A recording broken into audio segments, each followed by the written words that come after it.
Maka'ala's swimming with the fishies.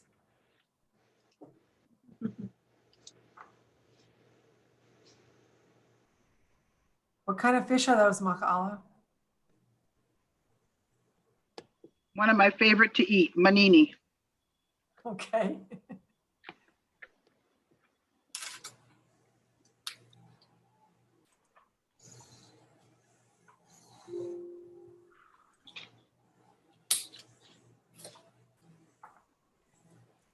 It was time to update my security program. And so I did that between the committee meeting and this meeting.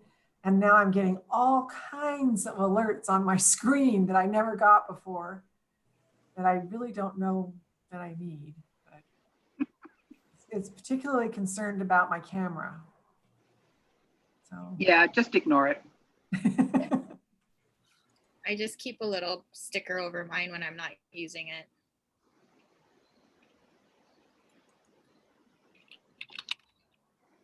Yeah, blue tape works good. Mhm.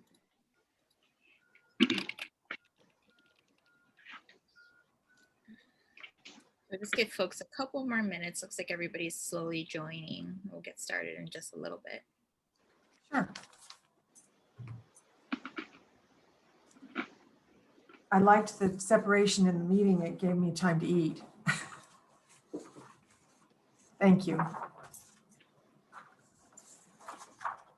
I think we'll maybe stick with this schedule. I mean, I think we have to because we can't do them at the same time anymore. So Yeah. we'll see how it worked out for everybody else.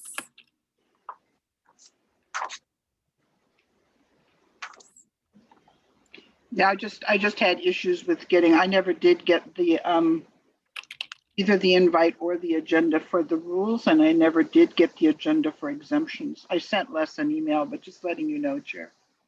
Okay. But you got it for, you got the invite for the full council? Yes, Okay. and the agenda. But Okay. on that agenda, the only thing it had for the committees was the committee lists and the meeting dates. It didn't have any for other agendas. Okay. Yeah, I think what he does is he sends out separate meeting invites for each, so only the folks attending those meetings get it. But yeah, we'll check with Les and hopefully you can double check on that for future. Okay, so I know It's the first time it's ever happened. Okay, that's good to know. So I know Ron was in meetings today. Other than Ron, are we missing anybody else? I don't think Rob's joining. Yeah. Tessie? Oh, Tessie, yeah. What about Stephanie? Is Stephanie joining? I think so. She should be joining. Thank you. I know we got more folks. Okay. Let's give them another minute. And then we'll just go ahead and get started because we do have quorum.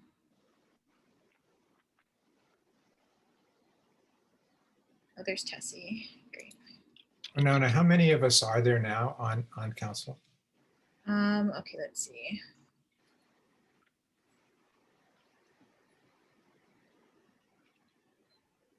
It 10 should be 10 people. No, isn't it 12? Well, 15 minus myself and the people that are participating in the exemption process, you know, that should be 15. Oh, Ron is here. Yeah. No, Robin, are you asking about how many people we have appointed? So we have 13 actually. Okay, yeah, not on the meeting. I just was in general, there's 13 of us Yes. out of possible 15, right? Uh-huh. Yep.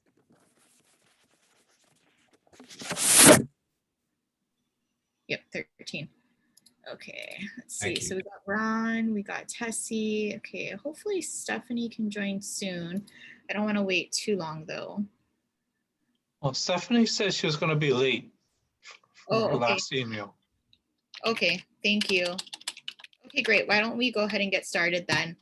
It is 1:35 p.m. I'm going to call the meeting to order. We do have quorum.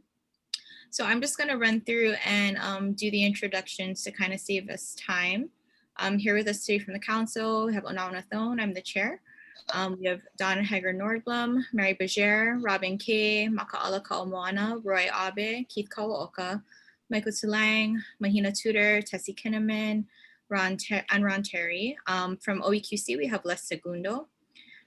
Members of the public from CWORM, the Commission on Water Resource Management, we have Nicholas Ng, Neil Fujii, and Lenore Oye. And also on the phone, I believe that's the same phone number, Alan Simeon from the Department of Public Works. Is that correct? County of Hawaii. That's right. Okay. Did I miss anybody? All right. Well, thank you everybody for joining us today. So the first item on our agenda is review and approval of prior meeting minutes. I don't believe we have any today. So yeah, Les, if we can continue to work on that so you get Yeah. caught up on our meeting minutes. Okay, sure. Thank you. Okay, thank you. All right, next up, Keith, I'm going to go ahead and hand it over to you for the OEQC Director's Report. Oh, hi, Kathy. I got you down.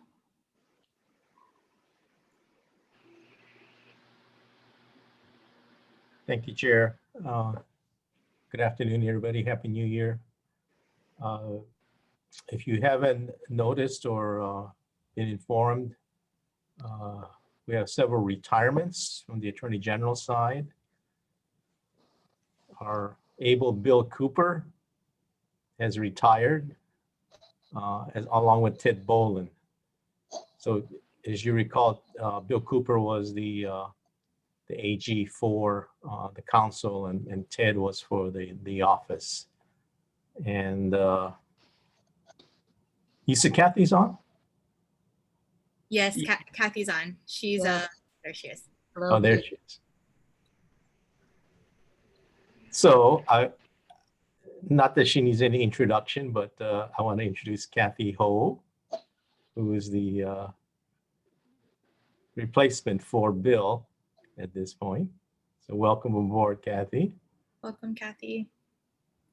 Does that mean you take my place too, Kathy? You can do two? Funny. Yeah, sure, Keith. And for Ted, correct me if I'm wrong, Kat, is it Dale? Yes, so we had 5 environmental lawyers and we're down to 3. And it doesn't look like our office will be hiring any replacements.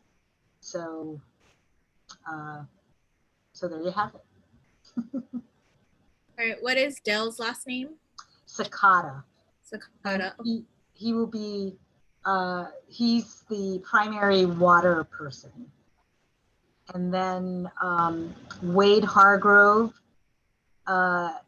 is the other environmental lawyer, and he does primarily hazardous waste and all food and vector control, food services and vector control. And deposit beverage. Yeah, I think he's going to also be doing deposit beverage. Yeah.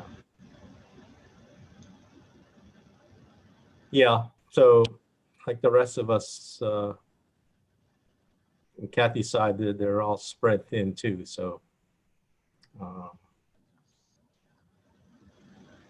course, Kathy's involved in other things too, like COVID and TMT. Yes. Get your vaccine. Get your vaccine. People who are willing to get their vaccine as soon as they're allowed to have a vaccine. Yeah. Well, that's the problem. If I was going to talk about it a little bit, I'm sure you've been following it in the media. The vaccination program has started about 3 weeks ago for healthcare workers and first responders. The initial group 1, has been divided into 3 subcategories, a group, if you will. So the first group is basically healthcare and residents in long-term healthcare facilities. And then priority group 1B is the first responders, anyone over 75 years old. And what we call essential workers, but the frontline workers. So that is a large group and includes everything from education, energy, water services, and even some remaining first responders. So as you can well imagine, it's a challenge to look at that and prioritize all those groups, and then much less get the needles in the arms, as we say, into all those groups. We're talking probably close to half of the population of Hawaii to do that. And you're also hearing that the allocation, at least initially, didn't get off to a real great start. So we didn't get all what we wanted, but hopefully as the weeks go by, we'll get into a rhythm, as well as the nation, and then start getting it into a fairly regular mode. The last thing I just want to mention is legislative session will start in about 2 weeks, and we're also starting the information briefings for the money committees, Ways and Means Committee, as well as Finance Committee. Those are be available, and they've already started. I think we go next week.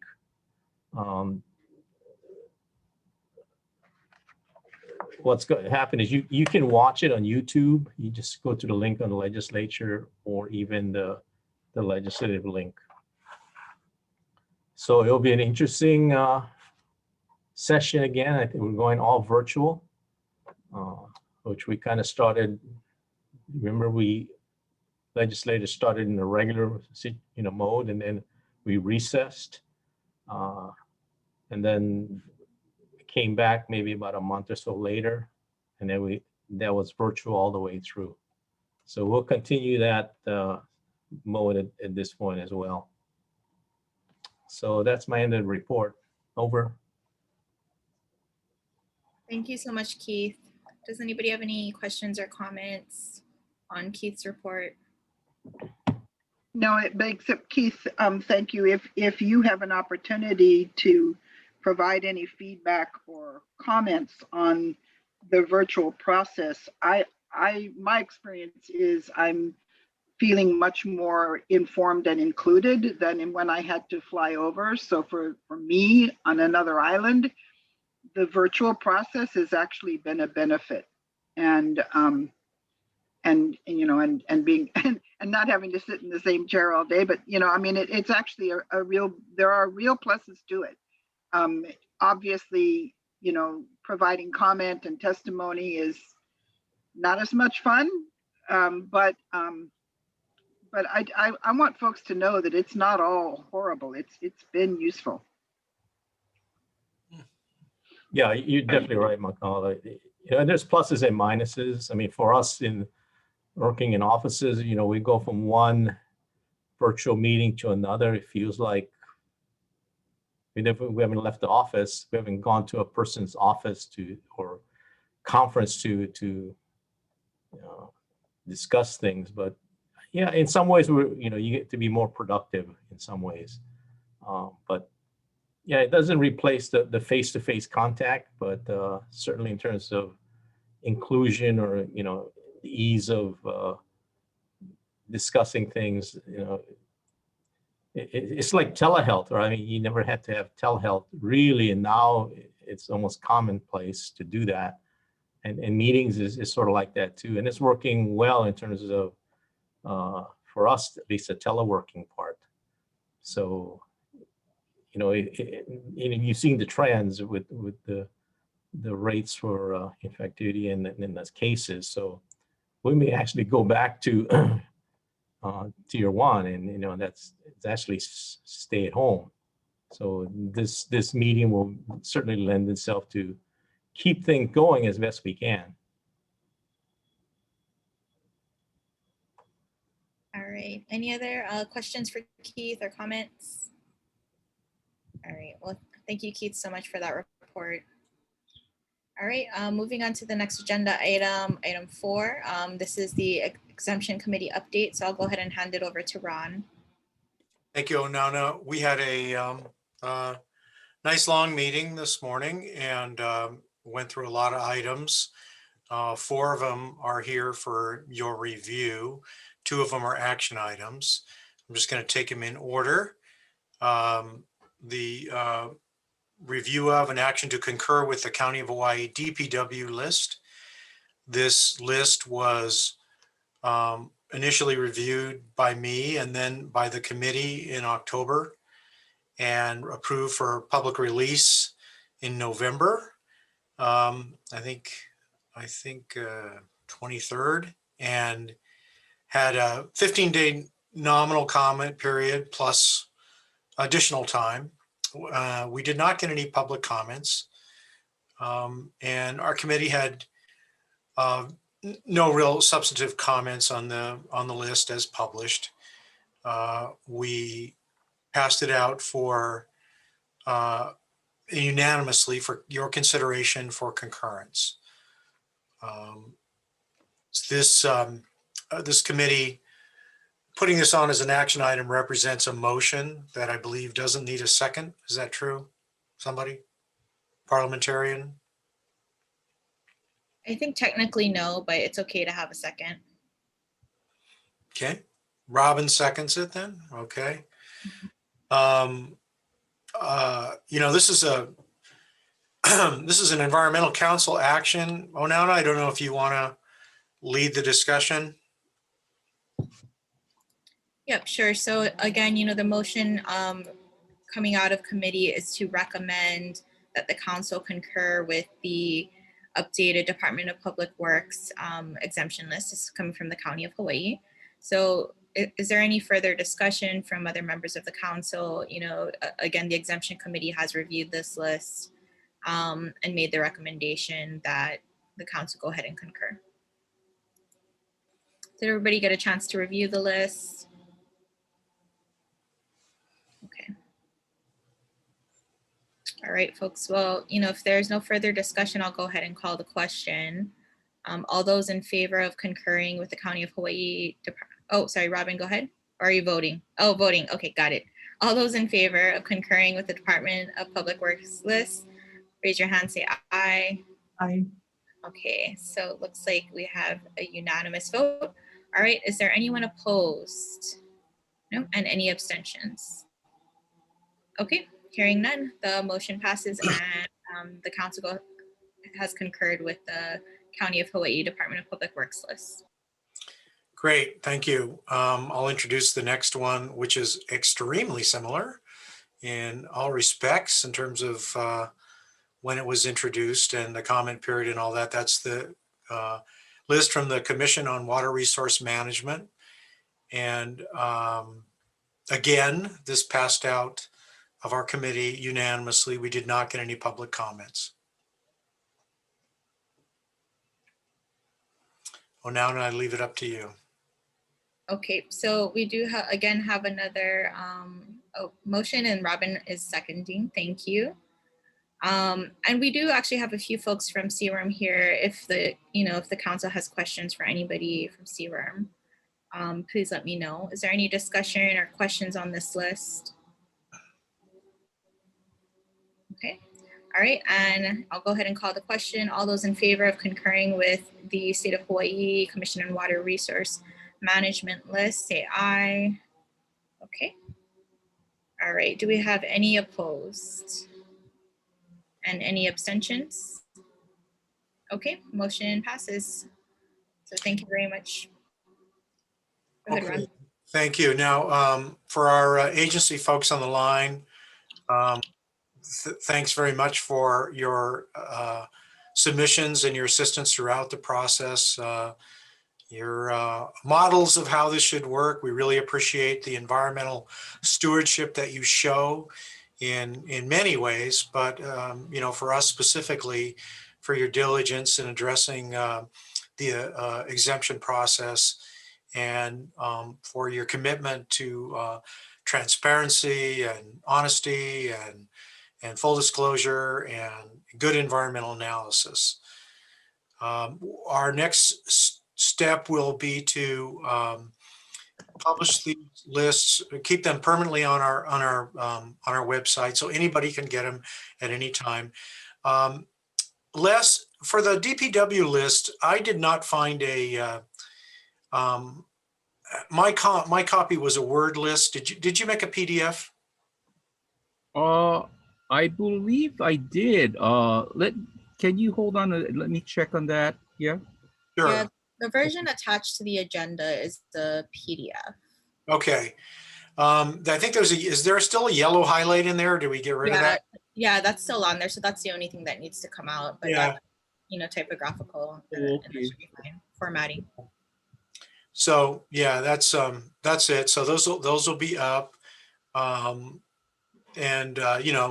if something is wrong, we'll fix it. But basically the list is concurred and it's active right now. So with that, you all are excused and can go back to more fun things like maybe lunch or something. But if anybody wants to say anything, now's the time. Thank you so much to everyone from CRM and from DPW for participating in the process. Mahalo. Yeah, Mahalo. Yeah, mahalo nui, Ron, committee and council members. We appreciate your help and support. Great. It's been really good working with you all. Thank you. Thank you. all right. Thank you very Thank much. you. Aloha. Okay, Alan, thank you. Aloha. Thank you. All right. Thank you. Thank you for everybody. Thanks for your help. Bye-bye. All right. I do really want to stress how good it's been working with the agency people and how much benefit this has in every way for our consideration of environmental impacts in our state. So if nothing else, this process has helped renew people's knowledge of and interest in and sincerity for working with Chapter 343. We also had a discussion of the countywide exemption list. We basically deferred that because we haven't had any comments to the letter that we sent to agencies yet. I asked them to give us their experience. I've had 3 different agency people call me and tell me they're gonna give some input. I might email them again and try to get it. It's always hard to do that. It was an open-ended thing, but I asked them a number of questions about how their experience was. I hope to report on that at the next thing. The other item on the agenda here is a query from a member of the public on whether we think what the query was whether exemption lists themselves must go through rulemaking, so that in any agency creates an exemption list, it has to also go through Chapter 90, what? 91. 91, thank you. Rulemaking process like we did to make their exemption list. We think that's what the query is about, but because we don't know enough specifically about what this person was interested in, who is an attorney, by the way, we're going to have some further contact and get some very specific questions, and we'll address this at a future exemptions committee meeting, and it may very well be coming to the council's attention as well. Yeah. Are there any questions on the exemption committee meeting? Yeah, Ron, I was gonna add if I believe the conversation from exemption committee was that we were gonna maybe, and correct me if I'm wrong, but I think it would be a good time to kind of pose the question about whether or not exemption lists or the process does need to go through rulemaking to the council now, just food for thought since it came up, so people can think about it over the next month and come ready for, discussion in February. Right. That is true, because we think that's what the query was about. We're not 100% sure, but we think that's what the query was about. And also our Attorney General is looking into it as well. So when we do meet on it again next month, if it does come back up, we'll be prepared for that. Okay. Yeah, so if I can, I'll just remind the other members of the council who are in exemptions committee that under HRS section 343-6, subsection A2, one of the roles of the council through rulemaking is to establish procedures whereby specific types of actions, because they will probably have minimal or no significant effects on the environment, are declared exempt from the preparation of an environmental assessment. And so as you folks are aware, our rules do provide for, they identified the types of actions that are eligible for exemption. And those are the, the types that are on these exemption list that we're looking at. So they have, you know, type 1, type 2, type 3, based on what we have in our rules. And so we do have, you know, exemption lists generally, and the types of actions eligible for exemption addressed in our rules currently. So if you folks can, oh, excuse me, if you folks can go ahead and just take a look at those sections of HRS and of our rules, and, you know, review those before our next meeting, I think that would be really helpful to our discussion on whether or not, once we identify exactly what this member of the public is saying needs to go through rulemaking again, and then we can determine, okay, is there something that needs to go through rulemaking? Is it already covered by our rules?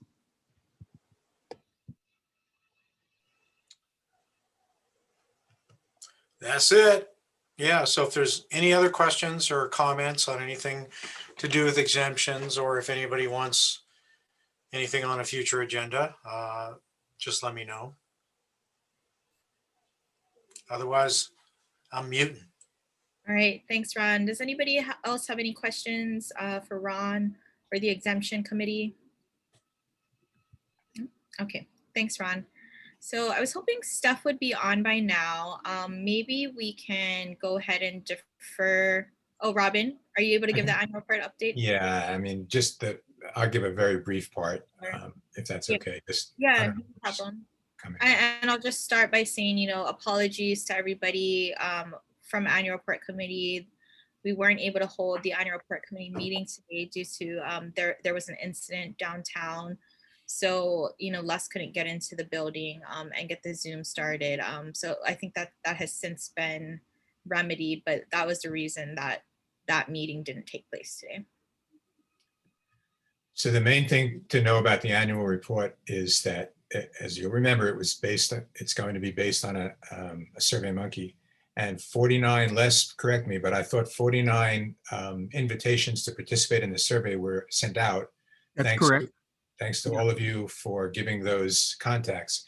And as of today, 46 have responded, which is an incredible response.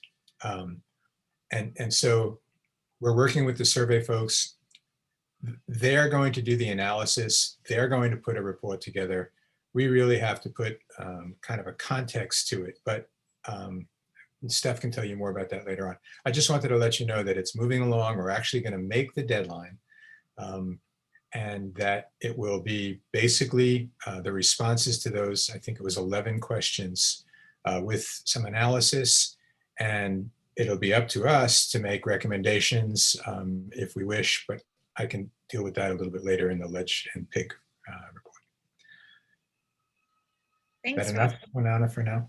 Yeah, I think so. Maybe, okay, we'll wait. We'll table the rest of the discussion for actually how do we accomplish, you know, finalizing the report till Steph can get on. So just remind me that we do need to come back to that. All right, and then Robin, you're still up, you know, with the legislative committee update. So thank you. Yeah, I think what we had a legislative committee meeting, and it really was primarily to share with that committee the results of conversations Onana and I had with Senator Gabbard and Representative Lowen. But I think it would be a little more logical if we postpone that until we get to the strategic planning and the PIG conversation, because a lot of they're pretty similar, and it makes more sense to bring it out of the planning and the PIG. So if that's okay with you and Anna, we'll just make the legislative committee report to say that we updated the committee on our conversations. Okay, that's fine with me. Does anybody have questions on that? Okay, thanks, Robin. All right, so I'll now hand it over to Mahina to give an update on the Rules Committee. Okay, great. Thanks, Winona.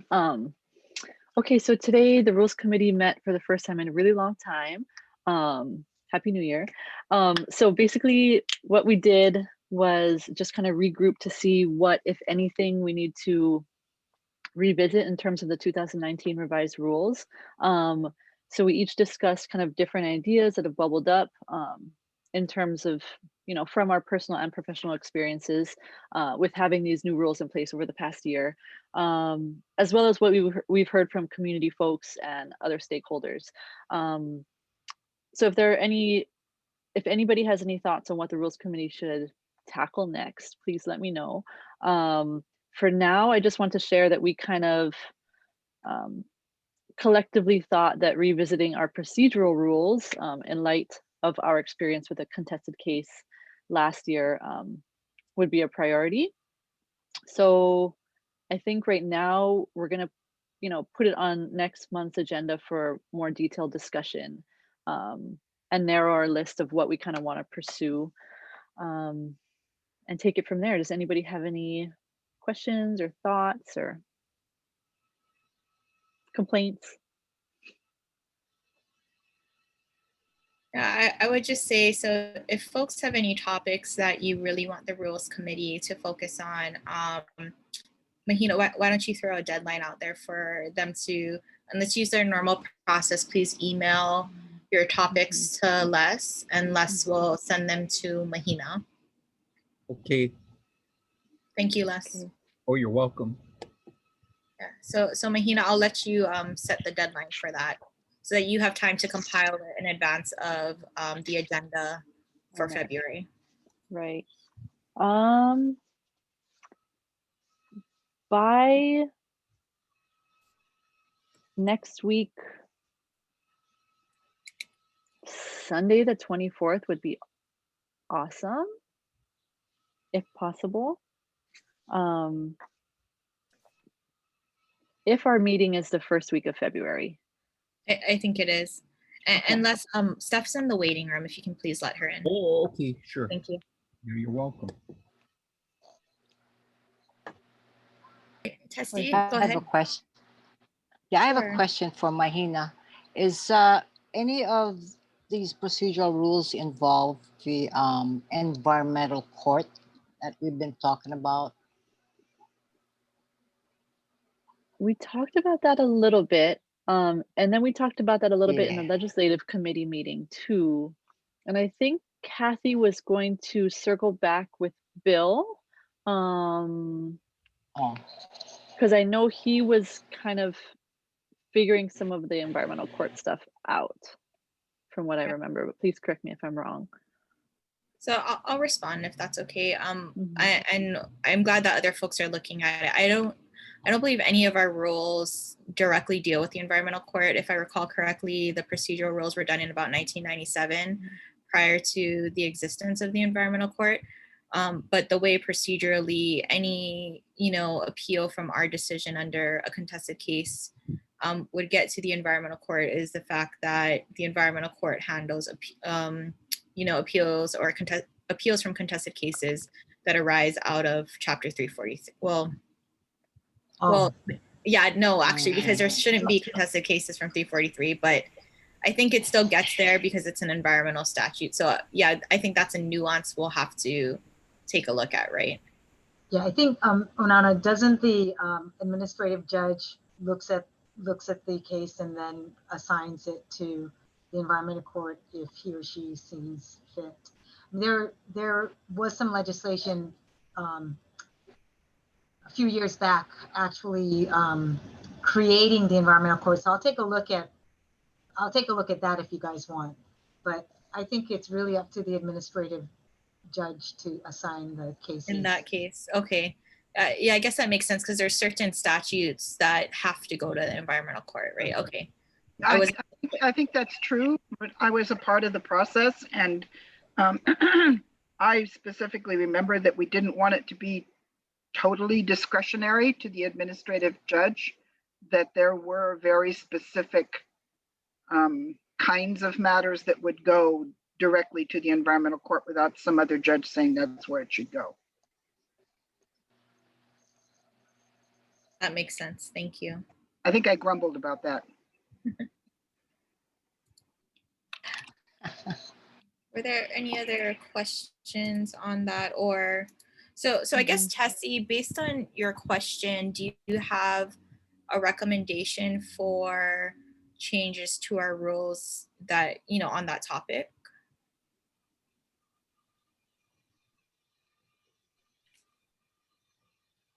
I was just wondering about it because it appears like we'll have to go through the legislative process to get some, something changed there. Right. So for our rules, we would do it through rulemaking, right? Mm-hmm. Okay. Okay. And then Steph, since you just joined, Mahina's giving the rules committee update, and we posed a question to the group on, what priorities does the council want the rules committee to start taking a look at. The most immediate thing that recently came up was, needing to revisit our procedural rules in light of the appeal that we had a couple of months ago. But if there's anything else, so Mahina set a deadline of Sunday, January 24th to email Les with any topics that you want the rules committee to address with our procedural rules or with the new EIS rules. If there are other things that came up that need tweaking, we can discuss whether or not we should revisit, rulemaking in that sense. So yeah, just, okay. And then Mahina. Thank you. Could I ask, has the annual report requirement been brought up in that context yet today? Not through rules committee. I think that might come up through, correct me if I'm wrong, the pig discussion. Sorry, the pig discussion, Robin. Okay. Yep. So not yet. Okay, great. As long as it's on our to-do list in the appropriate group. Right. Okay. Thanks.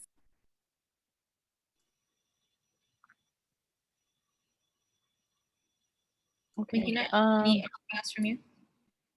No, that's it. Thank you. Yes, Sunday the 24th would be great to Les, and then I can compile and then we can take it from there. Thank you. Okay. Thanks, everybody. All right. Up next, INO. I'll go ahead and hand it over to Mary. Thank you very much, Chair. And thank you for all you do, Onana.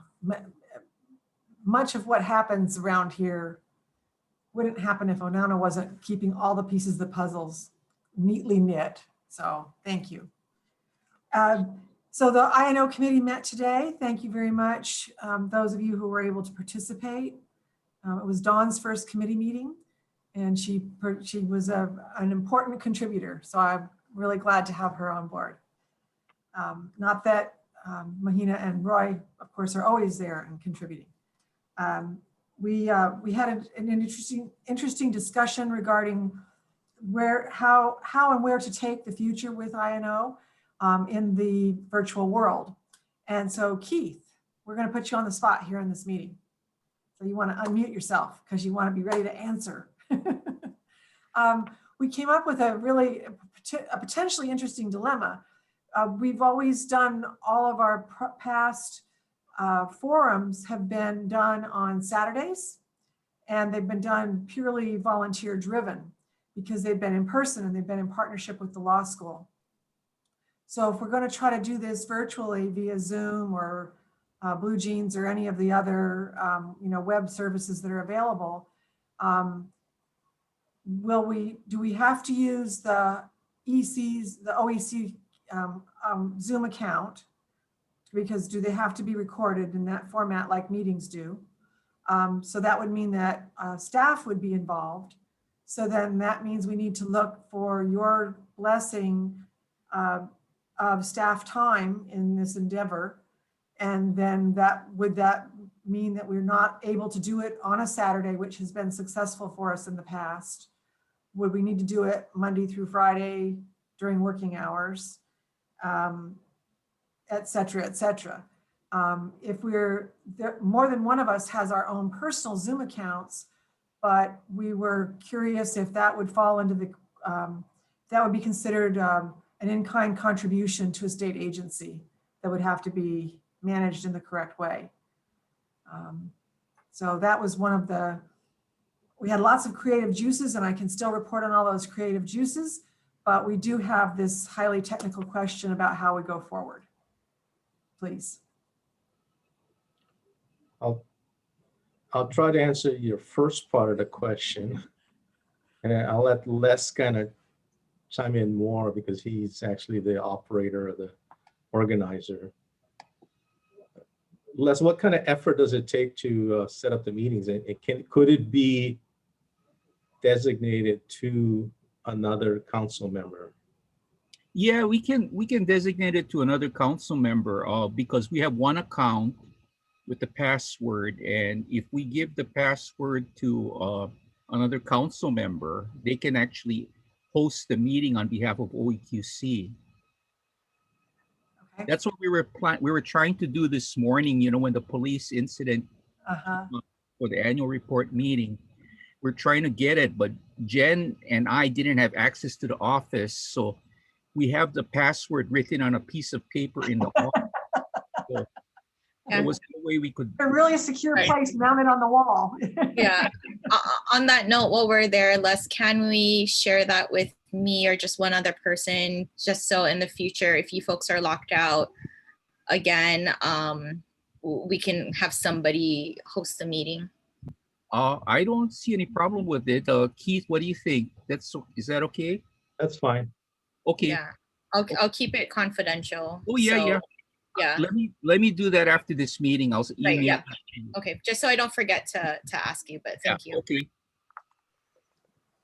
Yeah, so Mary, I think if that's so, then that's doable from our end. I'm trying to avoid any kind of OT or, you know, that Sure. that's when anybody has to be involved. But if it can be at least turned over, and I don't think you're going to do it every weekend, right? It's just going to be. Oh, no, it would be quarterly. Yeah. Our goal is to have a quarterly event, depending on the first one that we might do might be so successful that we'll do them closer together, but it just depends on audience participation. But we think there's probably a lot of people out there that want to know about what we're going to do first. So with that said, what we're going to do first. What was the other question? I thought it was more a Kathy related question. Well, no, it actually kind of solved itself right there. If we can use the EC Zoom account, don't you think, Dawn? That solves it, all three parts of our question, yeah. If we can use your account, then we don't have to worry about any conflict. Oh, you have to use your personal account. Yeah, yeah. So, okay, great. And then, so Les, is there a limitation on the number of participants in your account? I'm not sure, Mary, because Jen is the one that actually set up the account. I gotta check with her when she comes back on the 11th, but we'll get back to you on that. Okay, it's probably at least 100 people, and so that's probably sufficient. Yeah, and then if it's a meeting for the council, we have to also have a recordation requirement. So we have like 1 gigabyte of space in the cloud to, you know, record the meetings, and usually with 1 gigabyte we can record like 3 meetings. Yeah. Okay. Yeah. We don't have to record the forums, do we, Keith? The forums have been recorded in the past by the law school, and the main reason we did that was so that we could post that they were put on YouTube, and then we linked the YouTubes are available on the DLNR website. But I don't know that there's a law that mandates that they be. Are these going to be official council meetings, or are they going to be just? They're going to be INOs, or they're going to be forums that we put on in a partnership with the law school. Okay, I'm not sure. Maybe Kathy. This is where Kathy comes in. Yeah. Okay, Kathy. This is not a environmental council meeting. It is simply a forum. So you're reaching out. It's part of your outreach. Mm-hmm. Yeah. Okay. All righty. We'll probably still have some sort of recording because we'll want to share, you know, like we already do share through DLNR. This, depending on what people think of this idea, where we might best share it. But why don't I get into that and you'll see what I'm talking about. Ron has his hand up. Yes, I think we very much need to record it, because otherwise you're just talking about people who happen to be available at that time. You'll probably get, 50 times more people interested in it. And plus, people may not be able to do it all in one bite. So, I mean, there's tons of, space in the cloud in one place or another. So, we really need to do it. I'm sure between us, we could all come up with something. Right. Yeah. Actually, PowerPoint has a really good recording feature. So if the speaker clicks on recording, when he starts it, what it does is it just adds the audio to the slides and the timing and all of that, and the pointer. So what's good about that is it doesn't take up a lot of memory. It might add, 40, 50 megabytes rather than a gigabyte. You're not, the slides are just there, and then you're just adding in the recording. And the good part is that you can actually go back and edit whatever was said on each slide. If there was a question where you made a mistake, you can actually go back and edit individual slides, the narration on each slide. So I use it for a UH lecture and it works super good. Good And tip. the Thank you UH very uses much, that Roy. too, so. Great. Thank you. Thank you. So the idea that we'd like to, where we're going to proceed is to put on a basic what to look for in a cultural impact assessment. How is it filed? What should you pay attention to when you're looking at one? That type of thing. So it's just going to be really, super entry level between all the people that were on the call. We had several potential panelists. Mahina has accepted the assignment to work with the law school on how much involvement they'd like to have with it. And we'll go from there. So depending on when she's able to reach Director Antolini, we may have another meeting prior to our February 2nd meeting, but we've already asked Les to schedule us for a meeting on February 2nd so we can complete the planning of this event.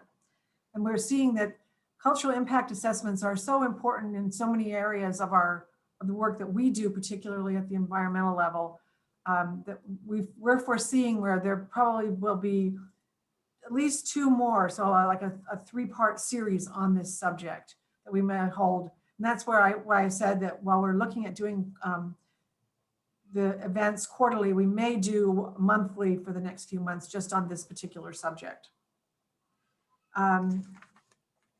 We had several other ideas. We circled back to a wish list of things that we started last January, and we refined that to fit better into a Zoom world, and or I should say a virtual world. INO is up and running. Anybody have any ideas, please provide them.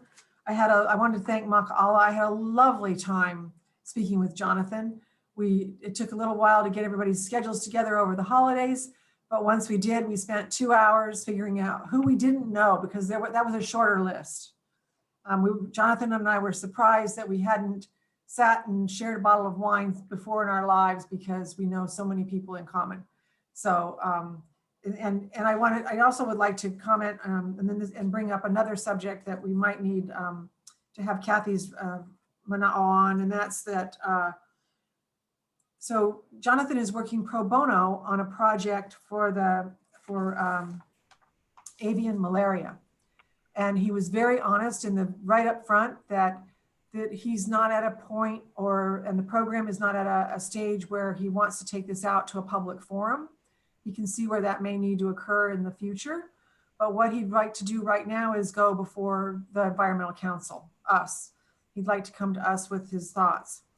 And so we wanted to ask, and he was quick to point out the fact that because this agency that he's working with, they may be in a position where they have to file an EA or an EIS at some point. And what if it went to appeal, much like what we went through last summer? And would there be a problem that we had given him FaceTime, and maybe we only gave him FaceTime and not people around him? I don't want to use the words for and against, because I don't think that's so much it, but if I use the example of the aquarium industry, when we had the aquarium industry come and speak to us, we made sure that it wasn't just one component of the aquarium industry. And so what we saw in the INO committee was that maybe we should bring this forward to the whole EC, and maybe it needs to be reassigned for further research. But how we decide who we're going to allow FaceTime with us at EC, and if we do allow a person or a group FaceTime, how do we make sure we've been fair about that distribution of time? So, Go ahead, Ron. Mary, I might have missed it, but Jonathan, who and from what agency? Jonathan Lekeke Shore is, he's working pro bono. So he's not being paid for this. He's working under DLNR on the avian malaria project. The group is, they're working on a non-genetic, it's not a GMO. Gene drive? Excuse me? A gene drive? Yes, I guess that's the way that, Wolbachia. Oh, Wolbachia, yeah, a parasite. Yeah. Yeah. So it has to do with how it's a specific mosquito that infects birds. It doesn't infect you and me, doesn't affect cows or cats. It just infects birds. Well, you know, there's been lots of public forums on this in Hilo, and I imagine they've done them on other islands, but they're done by the researchers who are actually conducting the research from the institutes. Right. I think that it's really important to have some scientists involved, because from what I remember about Jonathan, he's not a scientist, right? He's an activist. True. And he's not an attorney. Oh, okay. Thought he was. Okay. Yeah, but you know, there's a bunch of people at, I think UH Hilo may even be the focal point for that. There's some researchers over there that are doing this. So if maybe the forum could be broadened a little bit to get some scientific involvement too. Well, at the point when we get to a forum, that's true. But at this point, they're not talking about doing a forum. They just want to meet with us.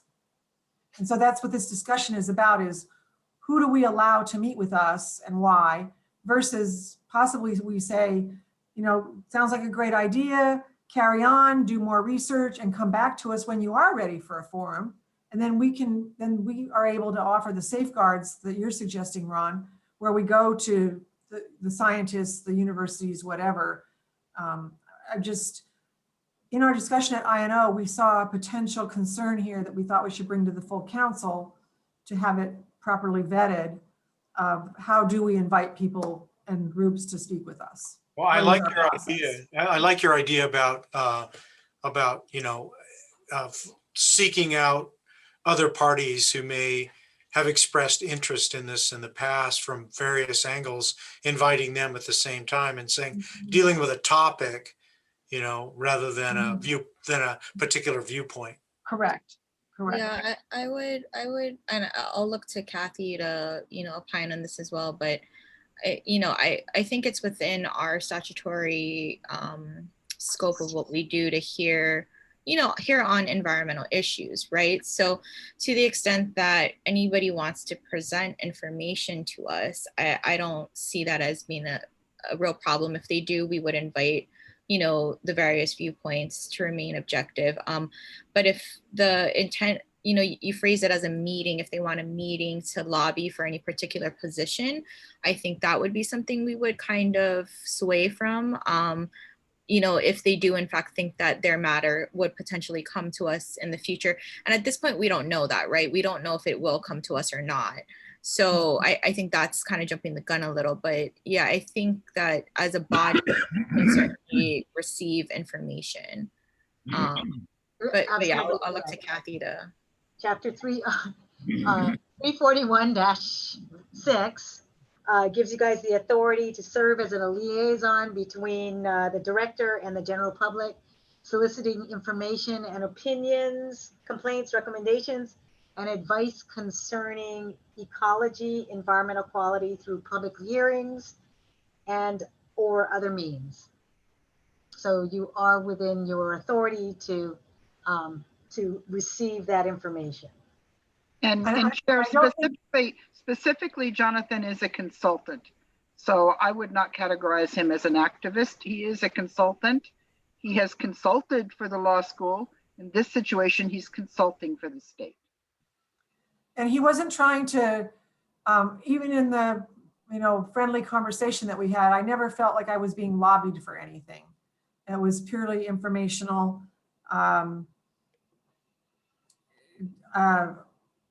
what's available on the website at DLNR is very professionally presented and easy to consume. So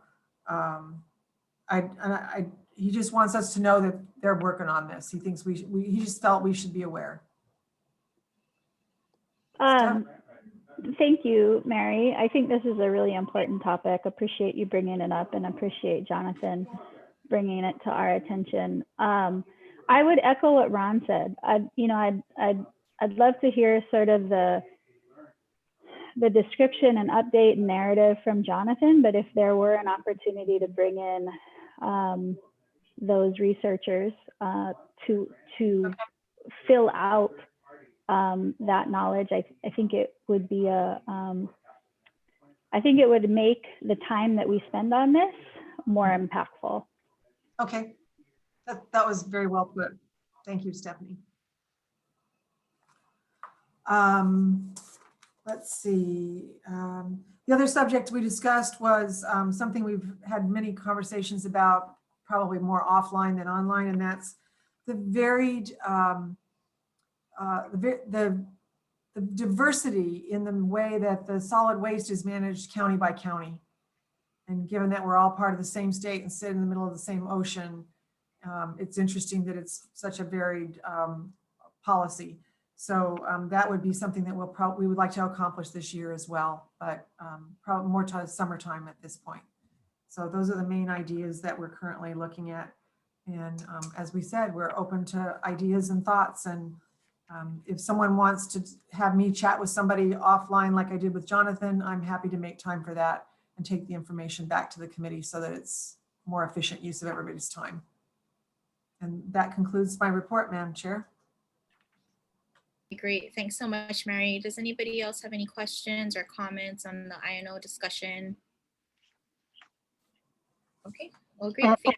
Chair, only to say that the reason that I just want to explain the process there, Jonathan is a friend of mine and he called me to say, hey, you sit on the council, right? Da, da, da, da, da, da. I want to tell you guys about this project. And it seemed to me that the route for that was through INO. If that's not the route, please enlighten me. That makes sense. I think that works. That's what INO is for. So. And that's what that's why I said, if somebody has a thought and they want me to do some research ahead of time, I'm happy to spend the time doing that. So thank you. Thanks, you. Alla. Okay, so I'm gonna go back now. Steph, we actually had deferred the annual report update. So if we can go back to that, Robin did give us, just a quick update on where we are on the survey. Okay, great. And big thanks to Robin and his friend Lisa Grove for really spearheading the survey and with no hyperbole, making this year's 2020 annual report actually possible. So big thanks to Robin and Lisa. I'm very much getting up to date on the annual report. There have been some pretty significant changes within our committee, but we're moving forward. And so I don't know, Robin, if I need to share anything about the survey or if you all have been up to date on the fact that almost 40 emails went out. We've gotten great participation, I think somewhere around 39 You're up to people. 46. Oh, are we up to 46? We're 46, Steph. That's like a record. I don't know. Yeah. Well, and before we leave that number, I want to thank Les for sending out the reminders, because that was Lisa Grove's idea. Be a pest and send out reminder after reminder after reminder, and not identify the person who didn't reply, but congratulate the people who did. I mean, she's obviously done this professionally before, but Les, thank you for being so responsive and getting those letters out. It was great. You're welcome. Steph, all I told him was that, what the report's going to look like and how many people, but I did not talk at all about the second bullet, which is what happens next. Okay. Good to know. So apologies if this is duplicating what's already been said, but Lisa will be getting back to us with an analysis. So with the questions, with responses, and with a brief analysis. And so our thoughts moving forward, based on what we can realistically put together for this year's annual report, is going to be that survey, the analysis associated with that survey, and a very brief couple of paragraphs that reintroduce or remind, I should say, the public, those who will be reading this report, what our statutory obligation is around the annual report and why we chose the survey direction this year, without highlighting things that are really poor us, right? No director, no money, no time, etc. But also being clear in why this is our report and why it looks very different this year than from years past. And then, and to be quite honest, that's something that our committee of three, which is myself and Tessie and Roy, are going to be able to pull off in the time frame that we need to do that in. So the hope is to get right. Our deadline is January 31st. It's likely, given that we weren't able to meet this morning, that we are not going to make that January 31st deadline, but I'm still hopeful that we'll be able to distribute this report shortly thereafter, after our February meeting, depending upon the necessary approvals that we're going to need coming out of full council. And maybe that's something Onauna and Kathy, if it's appropriate, we could get some clarity on today. Can I ask a question there, Steph? I Sure. think that's real critical. I'm curious why we would need any kind of further approvals from the council when they've already approved the questions. So we're not asking them to approve the responses. They've approved the survey questions. That's all it really is. The report is basically just a survey. So I would hope we could make that deadline. The report will be back to us in the middle of next week. If we only do an introduction and the report, maybe I'm missing something, but I don't know what else we would need. I think those are great questions. And again, I welcome Kathy and Onauna to opine here, but I don't know what approvals are necessary coming out of the annual report committee and what approvals, if any, are necessary coming out of the full council. And because we weren't able to have an annual report committee today, we couldn't move anything. We couldn't make a recommendation out of committee today. Sure. So I'll take a crack at it and I'll let Kathy jump in. Yeah, I don't know that I believe in years past, and you folks maybe can correct me if I'm wrong, we have approved essentially the draft annual report. It was a lot meatier then.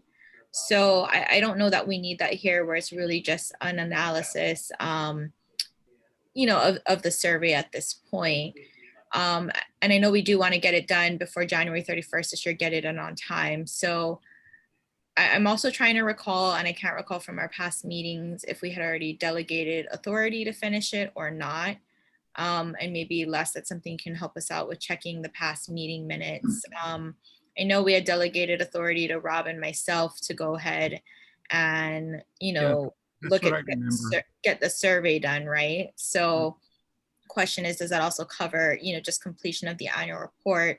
My other understanding is, you know, from what's in the statute, and, you know, Keith, this is to kind of put you on the spot, but I don't know that the council necessarily needs to complete it. Of course, we would do the legwork, but assuming we want to proceed with a January 31 due date, I think technically the OEQC director can finalize the report without needing further, you know, council approvals. So I'm not sure how to logistically make that happen. I think, again, you know, obviously the annual report committee would be doing the legwork to get it done and put it in the format that we need. But because I think the filing goes through OEQC anyways, right? The actual filing of the annual report. I know, Les, that you assist us with that. So. Onauna, let me add a little bit to this. Sure. We're going to get a PowerPoint. the PowerPoint will have the survey results and the analysis. Mhm. All the, in my perspective, all we would need to do is to have a list of recipients for this, an electronic list like we had for last year. Okay. Attach an introductory letter to the PowerPoint that explains why we did this and get it out. I don't understand why we would make this more complicated. Okay. Our Yeah. whole purpose of doing this was to make it simple for volunteers to do. Mhm. I No, would hate to see us put barriers when we don't need them.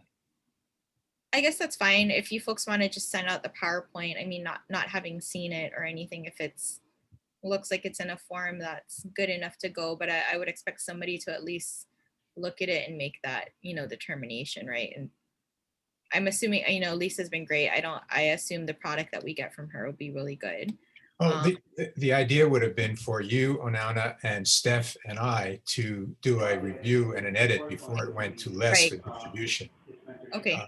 If you wanted to go to the whole council, No, I don't think it needs to. I'm just wondering for approval, like, do we need to? If we legally need to have an approval, and that's the question, right, that we have to Kathy. Okay. Do we absolutely need to do that? Because if that's the case, then this needs to go before the council on our February 4th meeting. But if there's another mechanism for us to just finalize this and get this out, by January 31st, that's what we're trying to explore here. May I make a motion to give authority from the rest of the council to whomever makes Robin and Anana comfortable? And I so move. So there's a potential sunshine issue with that because we don't have it as an action item on our agenda today. What do we have on the agenda for annual report? Yeah, Kathy, if you can go ahead. So I don't know this, but I'm assuming, because I wasn't your counsel a few meetings ago, but I'm assuming when you're talking and when I was going through the confirmation process, the issue of the annual report was fresh, and in the past you guys had, and I'm just going from what I remember in the past. In the past, you guys had the council had delegated to 2 or 3 people in the annual report committee the ability to finalize the documents. I'm assuming that that's what you guys did this time, or not. I don't know that for a fact. But your statute also allows, as Onana correctly stated, also allows the Environmental Council, with the assistance of the director, to complete the, I don't know if it's complete. Oh, Kathy, look at the agenda item. It says, discussion of projected timeline, action items, and logistics for completion of the 2020 annual report. Is that not a sufficient item to move it along? I don't have. I guess maybe Can you that's read that again? I don't have the it's on the full agenda. It says discussion of projected timeline. This is under the annual report section. Discussion of projected timeline, action items, and logistics for completion of the 2020 annual report. Okay. So is the question projected timeline when it's going to be done and who can complete it? Is that the question? Yeah, I think the question now is that a sufficient agenda item whereby somebody can make a motion to delegate authority to let people, complete it by January 31st, right? And I'll just say for, full disclosure purposes, it's not the typical language that we put on the agenda when we're going to have an action item, right? Where something actually requires a vote. And that's why I had a question on whether or not that's sufficient for us to go ahead and then take action. I don't think anybody cares about our annual report aside from us, to be frank. So hopefully there wouldn't be, an issue to that, but we just want to make sure that we're doing things properly. Right. And what is the penalty if you guys don't get it done by the 31st? Nobody cares. I don't think there's a penalty. Can I ask, somebody's not muted and there's an awful lot of background conversation that's not coming from any of us. Like a television or something. Yeah. I actually think it's less than his office. I think he walked away. No, I'm here. Okay, that sound I'll has disappeared. stop blaming you then. I don't hear it ananymore. Everybody else Um, muted themselves once you. Yeah, Kathy, to answer your question, I don't think that, this is going to sound really silly. I think it's a moral issue, if you will. We've never made that deadline. And we redesigned this system to be as simple as possible so that we could meet the deadline for the very first time. Yes, nobody's going to care that if we did it, 2 weeks later, because February 5th could be the final approval. But I think there's just such a wonderful opportunity this year to actually do what we're statutorily required to do. We'll tell you a little bit about why we don't think we'll have to do this again next year. But for this year, we do. And it just seems to be, to me, such a simple process, even within, I mean, I agree with Mary, it's in the agenda. So. Well, is there going to be no analysis? Is it just going to be the questions and then the answers? No, what Lisa has said it will be is an analysis of what she's learned and what are the findings from the results of those questions. It'll also be a little bit of a discussion of the methodology and a broadly defined list of who participated. It won't say John Smith, it will say 6 planners, 3 people working in water issues and something like that. By the way, Dawn, your list has been the most responsive. Maui County was overwhelmingly responsive. So you must have noodled and nudged everybody over there. So thank you. But anyway, so if everybody wants to wait to the end and look at it, okay, I mean, I don't think anybody looks at it. Although this time, because it's so simple and it'll be electronic, I think a lot of people will look at it. Well, yeah, I guess maybe the first question before we agonize over the process of can we just go ahead and get it done is how many council members actually do want to review it prior to putting it in final form? I would like to. Well, and I need to be really clear that with our bandwidth on the annual report, I'm not going to be undertaking significant changes to this thing. So fully appreciate folks reviewing and if there are things we need to take out, but also really wanting to be very honest about what is realistic for us and what's not. Well, I think we pretty much know the content except for one aspect, right? And that's the analysis at the end. We've all reviewed and approved the content. We just don't know the analysis. It just seems a little odd to have a contractor provide the analysis and that we don't even know what it is, and we approve it. Okay, let's do this. Let's wait. I'm sorry. I want to be real clear here. We're not going to approve it sight unseen, right? Like we're going to review it, but does that review need to then be approved through the AR committee? And then does it need to be approved through the full council? We're not just going to distribute this analysis sight unseen. Robin, myself, Onauna will review it. It's to what level do we need those formal approvals?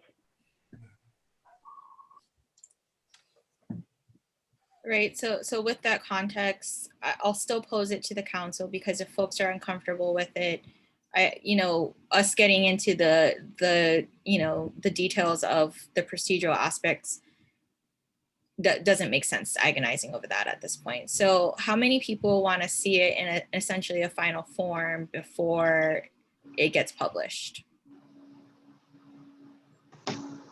I can live without it. If nobody else wants to see it, I'm not going to make a big deal of it. I would like to see it. Yeah, we usually see the annual report before it comes out. How about if we do this? How about if we, we'll get, the 3 of us will get it. We'll send it out to everybody to review, and then we can have a vote or a discussion on it on the 5th. With the caveat, to Stephanie's point, I don't know who is going to do any kind of editing if there has to be serious editing to it. But let's honor that, and just to please, just to satiate my desire to be anal, how about if we date the cover letter January 31st, which will only be 5 days before it actually gets approved. How about that? Can we all agree to that? Is that okay? Well, I would of course be fine with that, and I'm fine with less than that too, just so you know, Robin. You know, I'm just. No, I understand. I mean, obviously it is something that your name will be on because it's from the Environmental Council. I'm being too pushy. Absolutely. Let's do it this way. Let the three of us take a first look. We'll get it to the whole council. The council can vote on it, or just, the council will see it. And then at the February 5th meeting, we can formally approve it. Actually, February 2nd. Oh, even better, February 2nd. So by dating the letter that goes with it, January 31st, we can quote, say that we've made our deadline. Well, you know, there's another option too, and probably, I don't know how popular it'd be, just bring it up.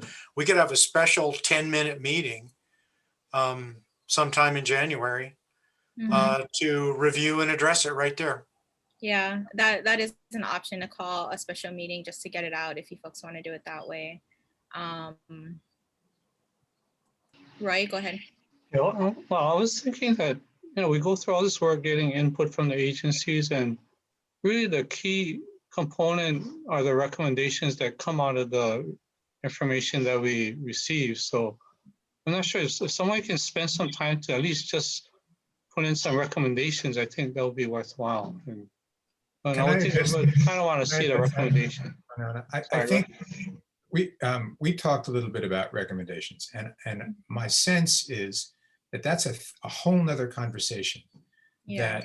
That what I was going to suggest is that in this cover letter, we say that the recommendations will be, the analysis and the results of this will be incorporated into the strategic planning process, which we've just begun. In large part because of, Roy, you made a great suggestion, and we were going to talk about this later, but to send out a one-question survey to people in the community about, what do they see as the future role of the Environmental Council? And so I think my sense was that we're not going to have time to do the recommendations because it's going to be too much of a process to do that quickly. But to say that it will be part of the strategic planning process and then have, as you'll see later on, one Environmental Council meeting that talks about strategic planning, which would include the recommendations and the results of the survey.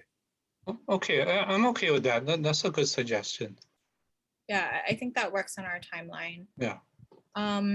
Okay, so now that we're on this topic, do you folks want to have a special meeting before the 31st, or do you want to just get it in a little bit late? I mean, our next meeting's on the 2nd. Yeah, I'm okay with that. I think that's not, considering how late we've been in the past, that's great. Okay, let's keep our 2nd meeting. I appreciate everybody's thoughts for this. And so what we'll do is, as soon as we get, basically something in final form, we'll give it to Les, ask him to circulate it to the group. Any comments, go back to Les, and Les will funnel that back to, myself, Steph, and Robin. And then everybody will take a look at it and we'll vote to approve it at our February 2nd meeting. And I wanted to ask, I know Stephanie said she couldn't, it'd be almost impossible to do edits. And I certainly understand bandwidth and all that. I just want to understand what's the exact process by which because you couldn't do edits, and how much, I doubt that nothing means nothing. How much edits could you do and reasonably make this happen? Just so we can be considerate of you. Thank you. I appreciate that. And apologies if I'm being real strong here. The annual report has been a huge frustration for me for years. And the time that I put into getting the annual report out last year is still very much in my mind. And that came from the recommendations, right? That came from pulling all of these disparate feedback from different government agencies together. We have no process. We don't have the capacity behind it. And it's a frustration for me. And I'm not in a position right now to be able to take over as chair of this committee and then put this report together. So I'm happy to help communicate and continue to help toe that line, but this is a really heavy lift for our committee that we haven't been tremendously successful with. And so I can give a little bit of time to this, but I'm not going to invest what I did last year. And that's just speaking from reality. I just don't have that time. Let me if add we, to that. Go ahead, Steph. I'm sorry. Keep going. no, I mean, if we want to bring other people, we have a committee of 3, right?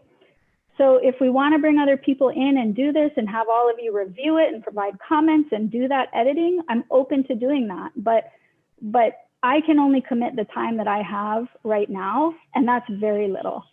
So let's just say, for example, that you misspelled a word and it was real critical. Is the process of producing this report such that that would cause, because I don't know how, I don't know what format. Ron. Send that to The way, Les. the way We'll this, make it.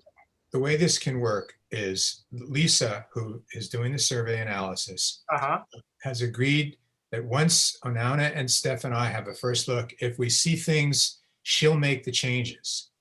Okay. And these are going to be like, if her example to me when I asked her about this was, well, I may say something that is impolitic for the council to say.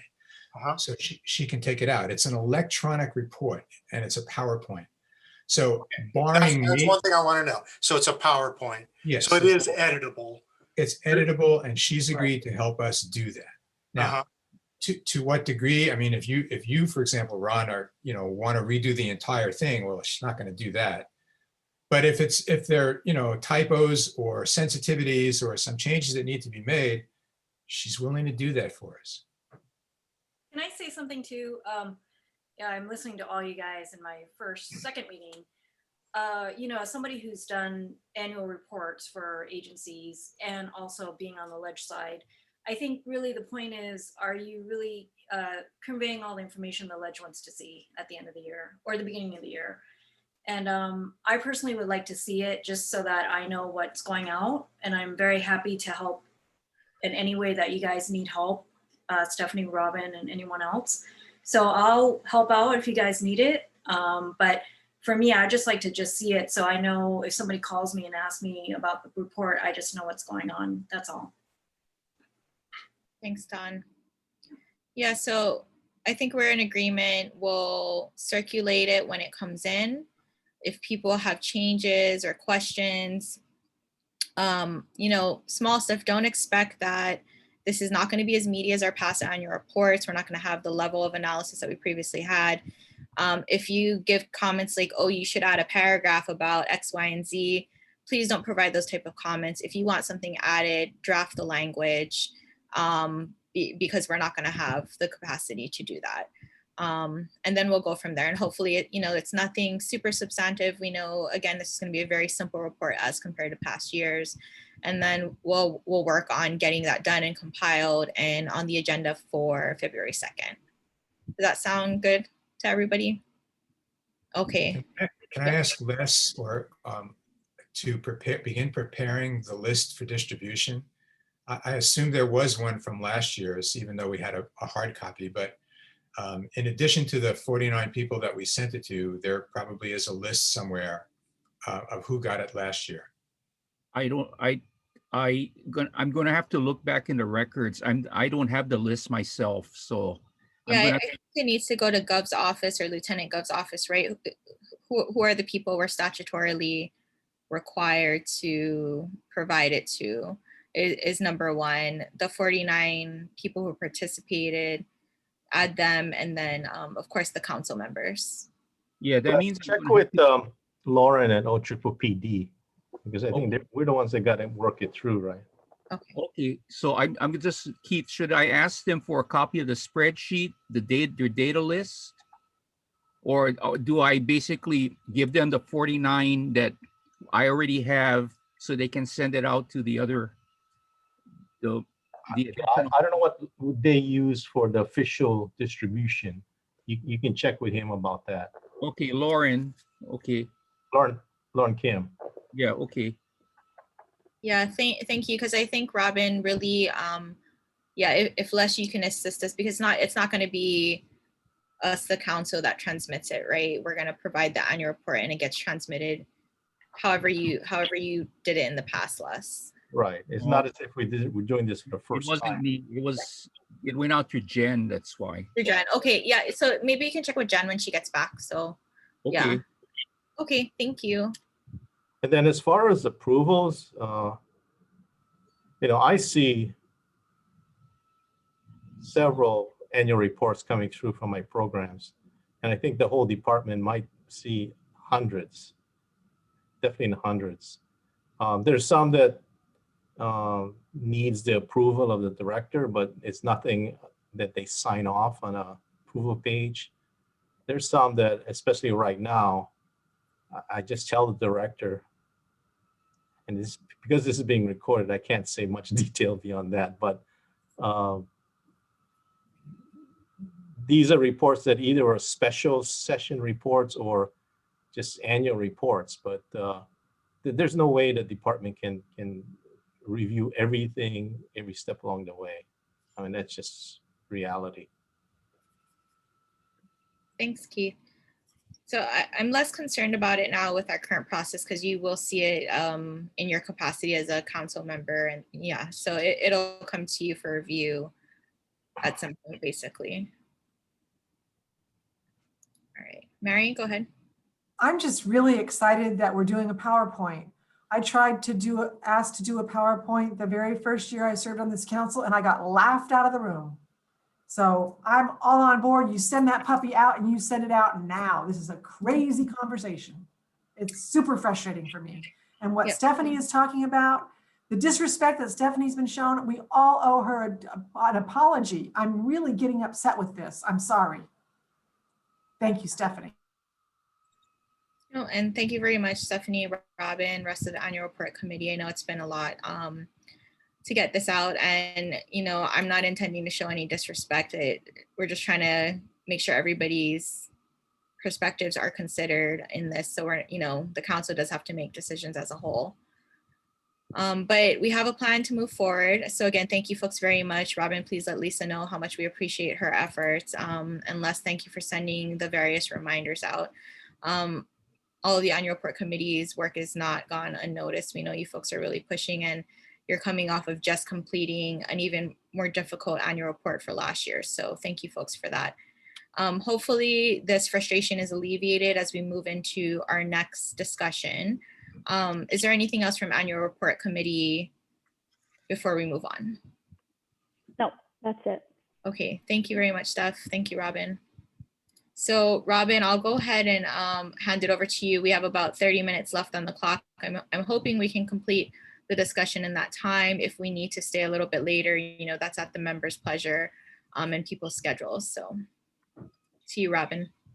I saw this wonderful thing on Facebook that for the afternoon Zoom meetings, when you pick up your cup, you should blow on it so people think it's tea rather than wine. Okay, sorry. The PIG met, and we met, as you saw in the, and Les, thank you, thank you for including that attachment. We put together a 2-page document that you, I hope, had a chance to look at, and it basically outlined the results of our PIG conversation. And I would encourage all the members of the PIG to please jump in at any time. I'll try and be brief so we can go home on time. We had a couple of premises underneath our work, and I think you can see them. One of them was that we were going to try and plan without the limitations in front of us. That we really, if you're going to plan, let's plan, and let's not begin by saying we can't do this, we can't do that. Let's rather start the planning process by thinking about what we want to do. And so, given that, we thought that we would want to make sure there was external participation. We did not want this to be just the members of the council, but that we were going to try and include nonprofits, environmental leaders, state agencies. And one way to do that, one of the suggestions was to prepare that list of key environmental leaders, however we want to define that, and ask them one question: what role should the Environmental Council play in Hawaii's environment? And to just get some feedback on that. And I must jump ahead, tell you that Senator Gabbard thought that was a terrific idea. And I told him it was mine, but it really was Roy's. So I think we want to consider that. We want to look forward to that. We talked about professional facilitation. We know that's very expensive. Mary thought we might have some pro bono help. We can get to that later on. We talked a little bit about what possible roles might the Environmental Council play. You can see in there are, we thought of 4 broad roles. And then the process we discussed was to really bring you up to date on what we've talked about so far, get your input on this 1-page document here, prepare the list of contacts, and then distribute that 1 sentence, 1 question to environmental leaders, then to review that and prepare an agenda, and then set aside a full discussion with the Environmental Council. We have here February 2nd, but that's not going to work. We're not going to be ready for that. So that's where the PIG is as of now. And before I get into the second part of the PIG, which is our discussion with Senator Gabbard and Representative Lowen, any questions on this 1-page document, or goodbye, Kathy, or would any members of the PIG like to chime in at this point on what we have so far?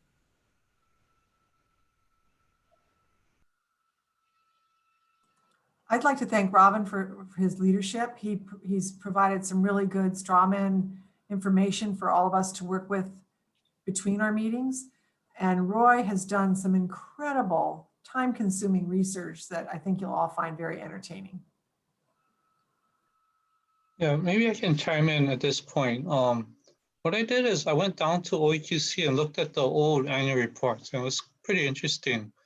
You can kind of see what they did, what the environmental issues were of the day, and they're pretty comprehensive. And in fact, I couldn't believe some of the annual reports. It was like somebody worked on it full time all year, and a lot of surveys. They covered so many different agencies, all the different issues, and they even had matrices on environmental issues and the different departments, that would handle them. And I guess it started in the 70s and kept going, and so it was enlightening, and I was just pretty impressed. And I think if we focus our efforts, we can maybe really help the environment. And one of the things that I always push is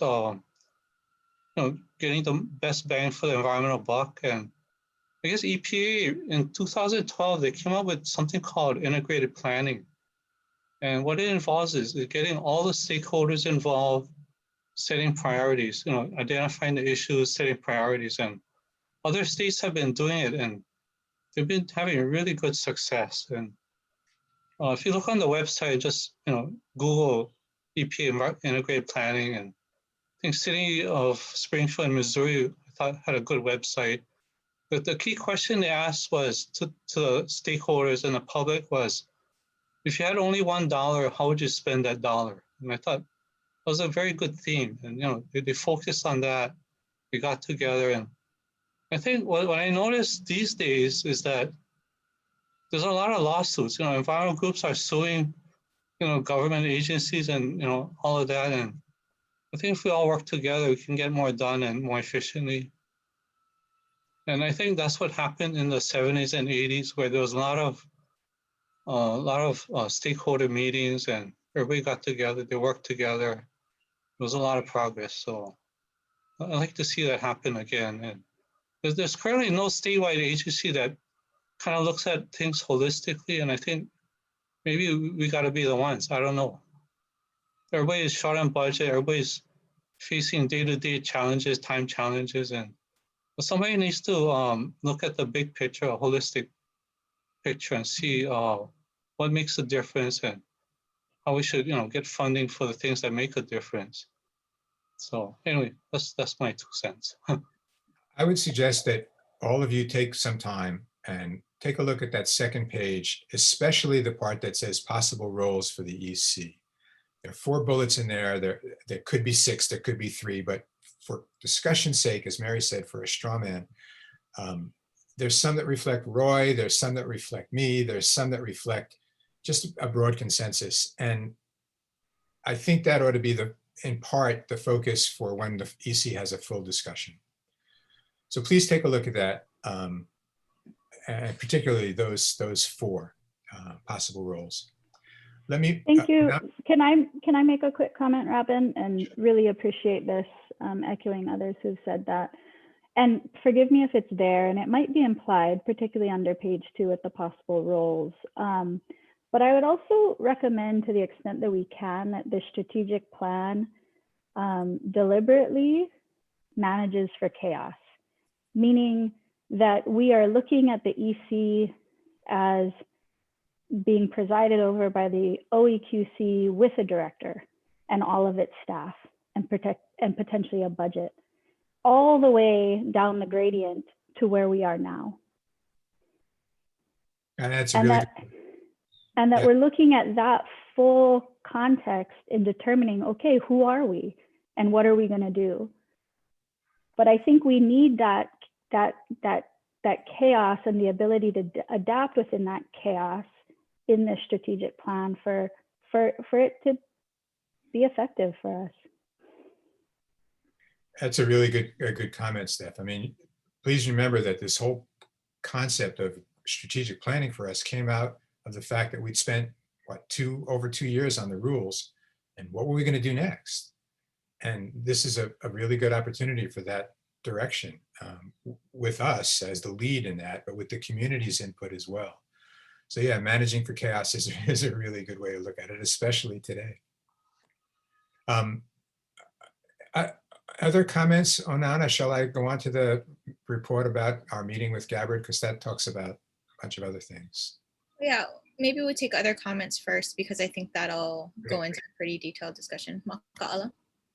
Yeah, I'm just wondering if, and maybe you discussed this with Gabbard, I don't know, but the very existence of the EC. Yeah, can you hold off on that? Because we did. Okay, We'll wait. get back. We'll get back to that, Maka'ala, and I would appreciate your input on that, but hang on to it just for a minute, okay? Sure. Right. Anything else? Discussion purposes. If not, I think a lot of the the stuff people are interested in will be in the next discussion. Okay. Yeah, Sorry, Brett, go ahead. I just have to mention that, we are in a period of chaos. So the key is trying to get rid of the chaos and be, try to be just more organized and use our energy more efficiently. Overall, it's not only us, but I think every, agency, environmental group, and so on. Mm-hmm. Yeah, I think that ties in really well with what we'll talk about next. So yeah, Robin, I'll let you go ahead and. Okay. Tessie, did you have a comment? Did you have? Oh, okay. So let me end this part of it by just asking you to please take a look at those roles. Keep in mind, we'd love your input on this, and we'll talk about it again at the next meeting. Which reminds me, I'll have to set up another PIG meeting to follow. But anyway, okay. So Onana and I had a very positive, productive conversation with Senator Gabbard and Representative Lowen. They took a significant amount of their day to sit and talk with us, and were very supportive overall of the EC and the work that we're doing. The meeting began with Onana walking through the appeals process and how it challenged the Environmental Council. And it was Senator Gabbard, in fact, who agreed with our suggestion of moving the appeals from the Environmental Council to the Environmental Court. He was very favorable to that, as was Representative Lowen. I don't want to say that he agreed to move it to the Environmental Court directly. He agreed, I think he was open to the suggestion that it would go through the process that's afforded to others, the existing process under 343.7. Yeah. Yeah, there's the difference between an attorney speaking what she heard and somebody who's not. Thank you, Onana.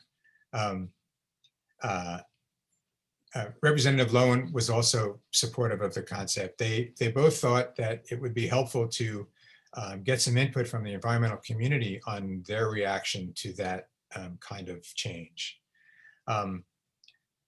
One of the positive things, Onana and I asked them if they were concerned that making any revisions to the statute about appeals would open up 343 or 341 to other kinds of changes. And both of them indicated that they were not at this point thinking about any other changes to the statute. So that was comforting. And that conversation ended up that Onana agreed to do two things. One, send them a kind of summary of the issues she'd raised in explaining why the appeals process was so challenging to the Environmental Council. And then secondly, draft some potential language for what the changes might look like in the statute. And I think we'll get to that issue in a little bit. Onana, is that that okay for the appeals process conversation? Yeah. Okay. Then the next thing we asked them was what kind of did they have other environmental priorities that were something that the Environmental Council should be aware of and the Legislative Committee prepared to follow? And they both indicated that they had some priorities but they were really focused on like energy and transportation and not specifically about environmental issues. So, and secondly, the bills that we had followed last year, in particular 3152, which was cultural assessments, or 2624, which was the EIS hub, they were not planning to bring them back up this year. So that was also really a comforting conversation. We then got to the conversation that Maka'ala raised, and that was what happens to the functions of the Oeqc and the role of the Environmental Council? Should it stay in the Department of Health? Should it move to another agency? Do we need Oeqc, or is it just the functions that Oeqc provides? What role should the council play, and where should it play it, if you will? And so we talked about some of the possible ways of thinking about that. Representative Lowen referenced a sustainability branch, which is now officially part of the Office of Planning, and thought that perhaps that would be a locale, although sustainability branch was legislatively approved but not funded, so there's no budget for it. But I would encourage you to take a look at HB 2486, which is the legislation that was passed that sets up the sustainability branch. It focuses mostly on climate change, but I think it will be helpful for all of you to take a look at that. It's now Act 045, passed in September of 2020. So we talked a little bit about the possibility of that connection. We have not in any way made any official comments about moving. We have not, to my knowledge, talked with anybody about this other than trying to get some feeling back from the senator and the rep that are our direct contacts, if you will, in environmental issues. Onana, anything you want to add to that part of the conversation? No, I think that's right. Okay. Then I raised the issue of alerting them that the annual report was going to be significantly different than what they'd seen before. And Representative Lowen said, maybe you want to eliminate that from the statute as well, and the requirement to have an annual report, because we are all volunteer, we have no budget, and it was really refreshing to hear that. We asked, did she think people read it? And she said, quite honestly, maybe she did, but not a lot of others, with all the work that we put into it. And so what we agreed to do, and by the way, we then also spoke with Kathy, and coincidentally, Bill was in her office. So we talked with them a little bit about some of these issues. Where we ended up was that we would report this conversation to the full Environmental Council. We would ask the Environmental Council to approve those recommendations, and then to ask for the authority to draft specific language addressing them. So the three issues that we seek your input on are eliminating the appeals process from the Environmental Council's statutory responsibilities, eliminating the annual report as a statutory responsibility of the Environmental Council, and eliminating any reference in the statute to the Environmental Center at UH, since it's already defunct. So that was basically the conversation. And I pass it back to you, Onana, for what I left out or what I misstated. No, thank you, Robin. That is, so we do have an action item on our agenda today for the discussion that Robin just posed. And, if we could, Robin, I don't know if you want to go ahead and make a motion, because then we can actually enter into discussions on the action item and whether or not that's the way the council wants to go. Before I do that, Onana, sorry, Maka'ala, we did not go any further on that issue of Oeqc and EC, other than to say that we, the EC, would talk about it and come up with some of our thinking about it. Didn't go any further than that. just to be clear. So that is a conversation we here at some point need to have. Okay, so I move that, do you want 3 motions, Onana, or 1? No, I mean, you can probably go with the language we used. Well, maybe I'll just give you the language. Move to approve delegation of authority to Onauna and Robin to draft legislation consistent with, the PIG's recommendations. So the 3 recommendations were deleting from the statute as part of the council's responsibilities, the annual report, appeals to the council, and the references to the environmental center. So That's my motion. Thank you. thank you, Second. Robin. And I have a second by Mary. Thank you. So we are in discussion now, and oh, go ahead, Makala. I'm sorry, Onana, if you're going to preface it, please continue. Right. I did want to preface it because I think this was something that we've tangentially spoken about with the council. So the elimination of the annual report, I think Robin really covered it and why we might want to do that. It's as you folks saw in this meeting, there's so much angst with it. We don't have a budget. It doesn't look like in this session, we're not planning to ask for any sort of a budget because so many departments throughout the state are taking budget cuts. So based on the feedback we're getting, and really, again, like Robin said, Rep. Lowen reads it, maybe there's a handful of others, but our reason for saying, okay, maybe we do get rid of it is at least I don't, and I'll speak just for myself. I don't know that we're accomplishing what we should accomplish. I don't know, you know what I mean? Like if folks aren't reading the annual report, is it really helping anybody? So I don't see a huge issue with taking that out as a responsibility from the council, and others may have, different viewpoints on that. But what we wanted to talk to you folks about before we go ahead and make these legislative proposals, which we'd have to do relatively quickly within the next week. We wanted to get everybody's, vote on this, and how does the council feel? If you folks feel really strongly about putting out an annual report or about, appeals coming to the council, then that, whatever the vote is from the council.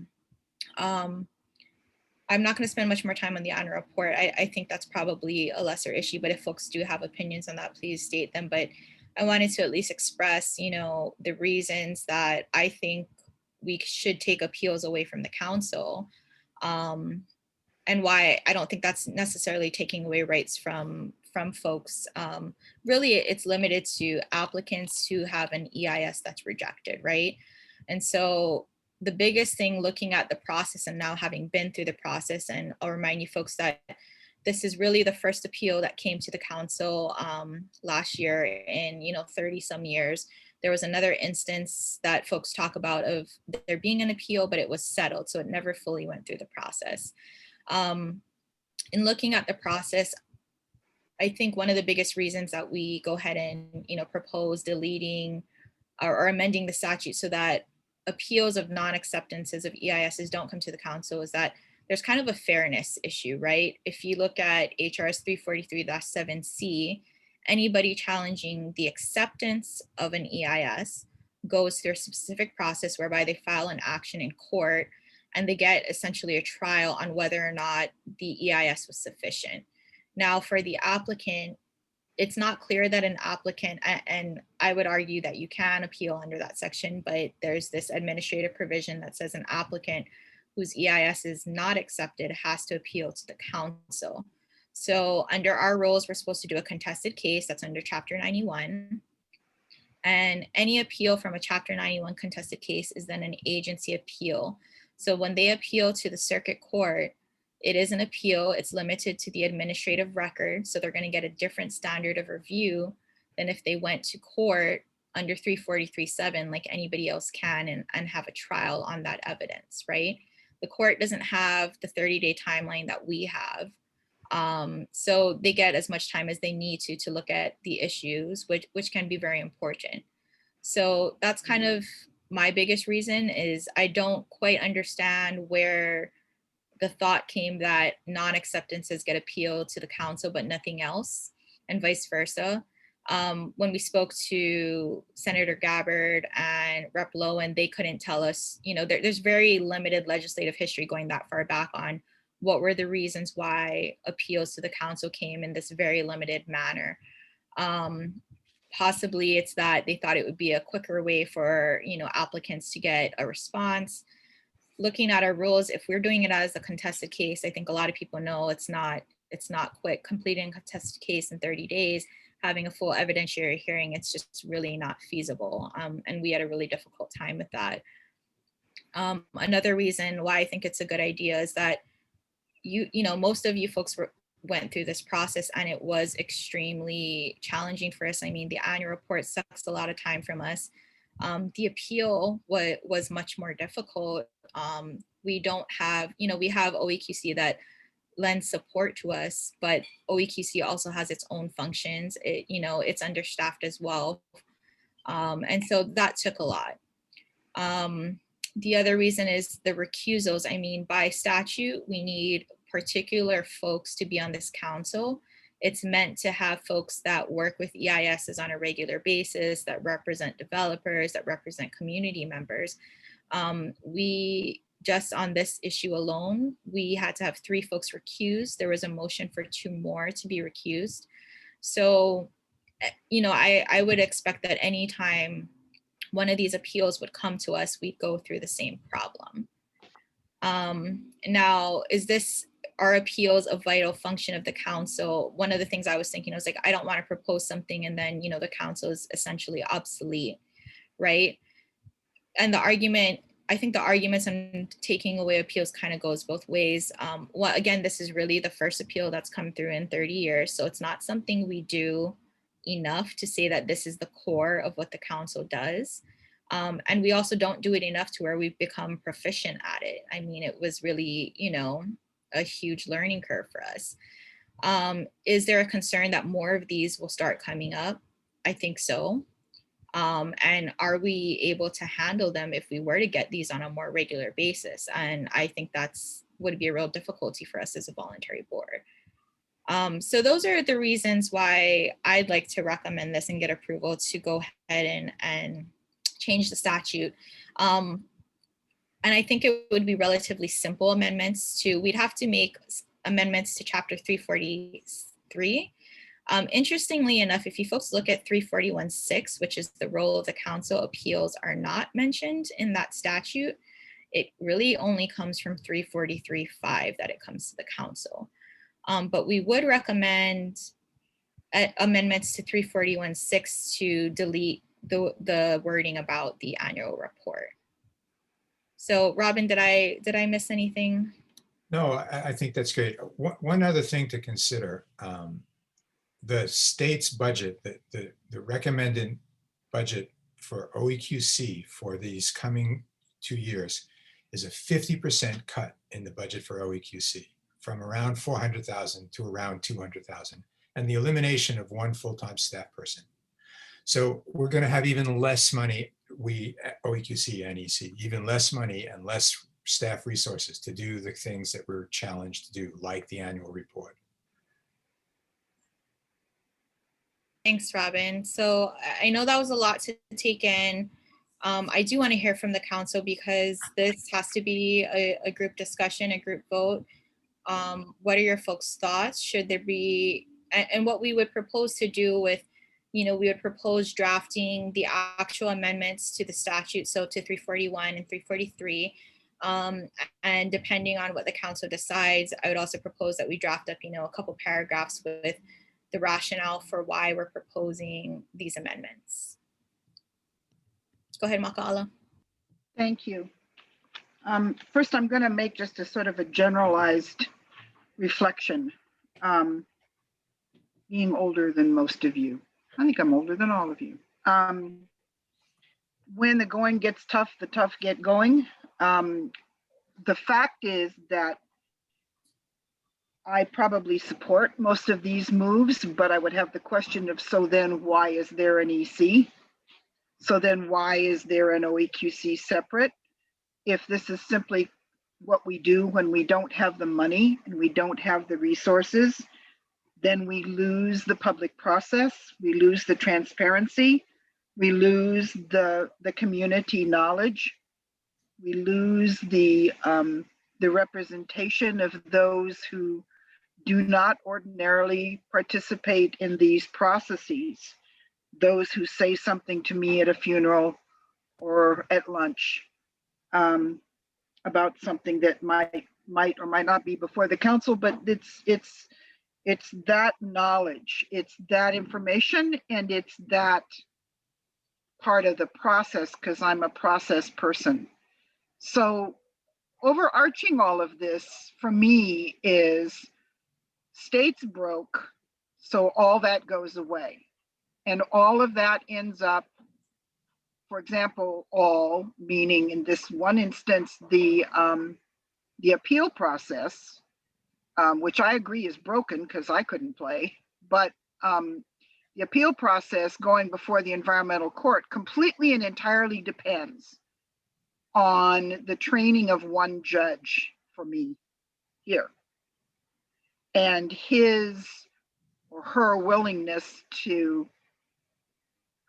abide by the precepts of what was the environmental court when we designed it. For me, I have seen it go well and I have seen it go badly based on lack of information by that jurist. Of course, they have to deal with what's brought before them, but when you have the potential of 15 voices as opposed to, and knowledge bases and experience as opposed to one, it's without a doubt richer and probably more helpful. So on a theoretical basis and experientially with the one recent experience, I would argue that that there might be ways to streamline or to fix the timeline for the EC appeal without throwing the baby out with the bathwater. I could also argue the other side. Now, don't be misled by what I'm saying now, but that's what I want to say in this conversation. And to eliminate the annual report, I just want to say that I write annual reports and I am informed by them as the writer. When I ask staff to produce a report on what they've done, it isn't just to inform me or the grantor or funder or agency to whom we're reporting. It's to inform them. Oh yeah, I forgot we did that. Oh yeah, that was cool. Ooh, we need to fix that. Oh, we didn't finish that. So please remember that the process for agencies to participate in the process is for their benefit as well. I reject the idea of quantifying an annual report's value strictly and solely on readership, because that's not my experience. I wish everybody would read it, but I'm not stupid. And I think that few people would, but the people that participated in it benefited and learned. And my hope is, and my thinking is that so did the environment. By them going through that process themselves. I mean the agencies too. For the people responding, even in a survey, just making you think about stuff that you might have forgotten about. I have no objection to the references of the environmental center at UH being eliminated, but I hate to remove the potential. If there's a way to say that the value is recognized because we miss having it, is different than saying, yeah, we don't have it anymore, so we don't need it, we don't want it. That's a different statement. So let's be clear that that's what we're saying. We don't have it, therefore we're gonna eliminate it because we don't have it and therefore we don't need it. We don't want it anymore. And I think that if we do approve the appeals going to the environmental court, the elimination of the annual report. I want to hear very clearly what people think the environmental council is supposed to be doing, because that, other than exemptions, which has no weight in law, removes our communication with agencies. Other than exemptions, when would we even talk to them if we weren't asking them how they're doing? And I am very concerned about the shutting down of all processes, public and potential, just because we are currently broke. Because times will change and we won't be broke. And then do we rebuild them based on experience, or do we start blank all over? I'm concerned about that, and obviously it's happening all over. One of the things you have all heard me say is I like it when government is broke, because they need the community. They need the other organizations. Specifically in my world, they need the community-based nonprofits in order to meet their mission and get things done. And this is one of those times. And the Environmental Council is one of the places that I am able to contribute what I have learned in community process. So I'm concerned about being very clear what Kuleana we have that has any meaning other than fluff. I think OEQC is in trouble, and I think we should at least be considering loaning it or temporarily moving it or something in order to garner whatever minimal support we have from staff. And I'm not stuck on the EC being part of that, but I just, it's very, very concerning to me in the broader picture when we take community out of the process, and that's what we're doing. Paul. Yeah, I guess on that point of taking community out of the process by what we're proposing by eliminating the annual report on the appeals, I don't interpret it that way. I mean, I guess for the annual report, yeah, that's a touch point we do have with the agency. So I see your point there. But as for taking community out of the appeals process, I mean, the appeals is limited, the parties are limited, right? So I don't view it as taking, if we were to propose this, as taking away an opportunity for, you know, the general public to participate, because there are, you know, standing requirements in who can participate in any event, right? It's not as if we're eliminating a public comment period on an EIS, which is open to the public. So I just wanted to say that, at least that's my view on the comment that you made of a concern of eliminating, you know, community participation. But I know Ron actually had his hand up, and then we'll go to Roy. Real quick. I also appreciate the annual report, and I think it's one of the vital functions that the Environmental Council does. I agree with everything Maka'ala said about that. I do see that it seems to cause a lot of heartache and grief and all that among the people who prepare it. That makes me wonder whether maybe it's too hard to do. I don't know. Thank you guys for doing it. I haven't been involved in that. You know, so I would take that into consideration, but at this point, I would support keeping it. Environmental Center, in my opinion, never was much. I don't care if we get rid of them.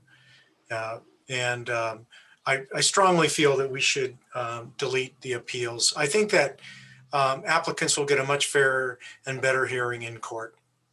Thanks. Thanks, Ron. Roy?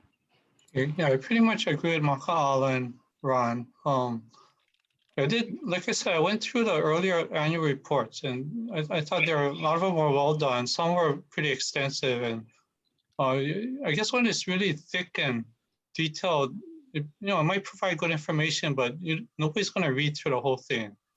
I noticed that one year, if I came across a really thin one, I thought, wow, they probably didn't have time and all that. But when I looked through it, they had very good recommendations, and I thought, it can be simple. You just got to put a little thought into it, keep it concise, and you don't have to spend a whole lot of effort. We have all the experts on staff. We can come up, we have expertise in different disciplines, and we can all come up with recommendations, and we can identify issues and so on. And I think it's good for the legislators to know what all the different environmental problems are. I think a lot of times they hear it from the environmental groups, but really, I think you also have to hear it from the scientists and engineers and so on. So anyway, that's just, and I do use the annual report. I wrote an article on Oeqc and constantly, reference the annual report article when I talk to Oeqc about other people. And also just a comment on the environmental court, the city has gone through like $1 billion decisions on their wastewater system. And those, they were doing really well with one federal judge. They were educating the judge on all the issues. And all of a sudden they changed the judge, and then they had to start all over again. And after that, it went downhill. So it's kind of scary when you depend on a judge who doesn't have technical background a lot of times. Well, I think that's why they created the environmental court, so that you can have judges with good backgrounds, but it still takes a lot of technical knowledge to make the proper decision. So anyway, yeah, that's my 2 cents. Thank you, Roy. Robin, go ahead. Yeah, just 2 things. First of all, what we're suggesting is that we take the annual report out of the statute as a requirement. That doesn't mean we couldn't do one. It just means we no longer have to have it done by January 31st and send it as that function requires. So it really is a significant difference. If we wanted to put out some kind of a report, there's no reason not to do that. The second thing, to Maka'ala's point about what would we be, if you go and look at that, I sent you all, or Les sent you all, the strategic planning PIG 2-pager. And on the very first page, it lists the 3 functions of the Environmental Council. That's 341-6. And it's the first and the second ones that would remain, because the third one was the annual report.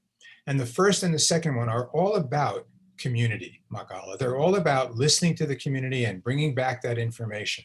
And we've really not done that as a group because we haven't been able to travel. We haven't been able to spend that much time on it, in large part because of the rules and then the appeals.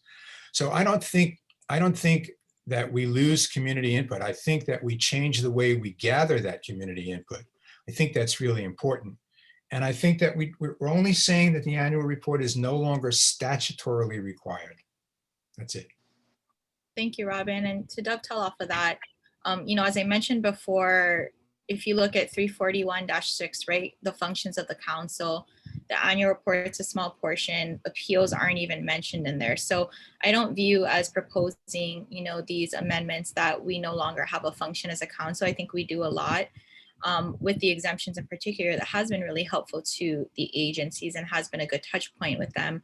But also, this may open up additional time for us to do what we want to do in terms of really focusing more on guidance for the 343 rules. We talked about,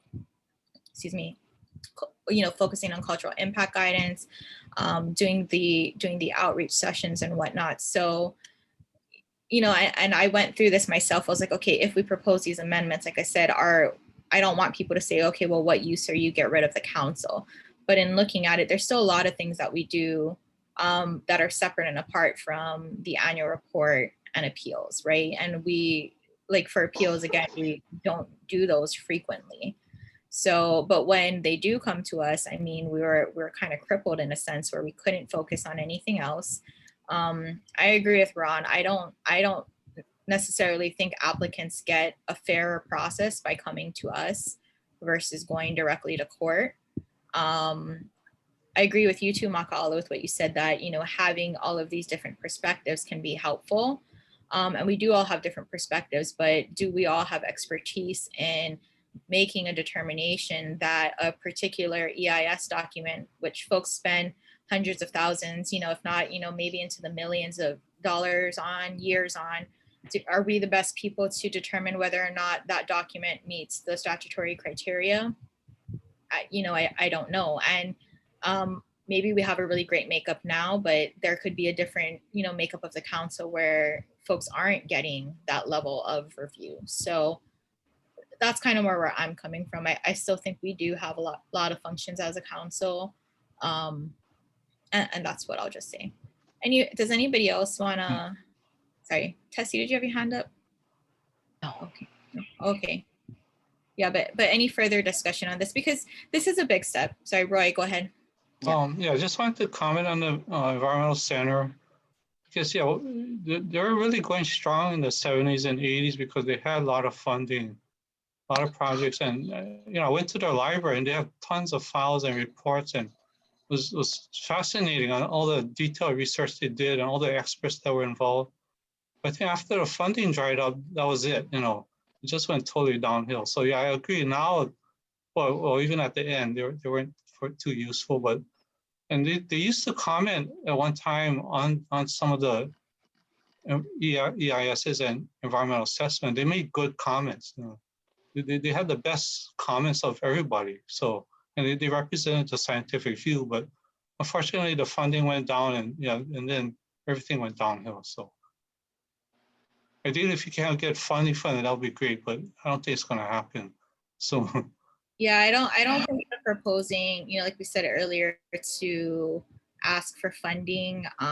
So many other agencies, are asking, and I mean, actually everybody's taking a cut. So we're not, with what we're proposing here with this motion, we're not proposing to ask for funding at all for anything. So does anybody else have any thoughts? Questions? I have a comment. And just sort of a broad reflection, we're going to engage and have just recently commenced this strategic planning effort. And I'm wondering what the timeline is, Onauna, for these statutory changes. And I'm less concerned about the appeals and the center, because for me, that's quite clear that I think both of those go. The AR is a little bit more of a question for me, that perhaps our strategic planning process could help us look at as we take a hard look at who we are and what our identity is, and where we see that going, given the changes that are coming, and that we can be, again, reflective and really doubling down on how the Environmental Council can make high impact. It might be that this statutory requirement of having an annual report that's been on our books for 30 years is still a high impact for us, but it's also very likely that it's not.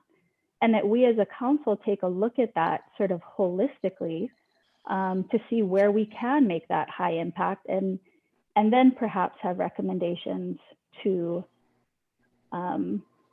Senator Gabbard and Rep. Lowen. But again, if you could maybe clarify for me the timeline, it was like this week, right? Because session. Yeah, I think we basically need to get them something this week, because bill introductions are next week or whatnot, right? And maybe Robin or Keith, you can talk about or even Mary probably knows the legislative process a little bit better, but it is a short deadline. If we were to propose it, and your point's taken, I mean, if we're not ready to propose it, then we're not. That's why we had to bring it to this group, but those were the most immediate needs that, at least Robin and I had talked about with, respect to 343 and 341 this year.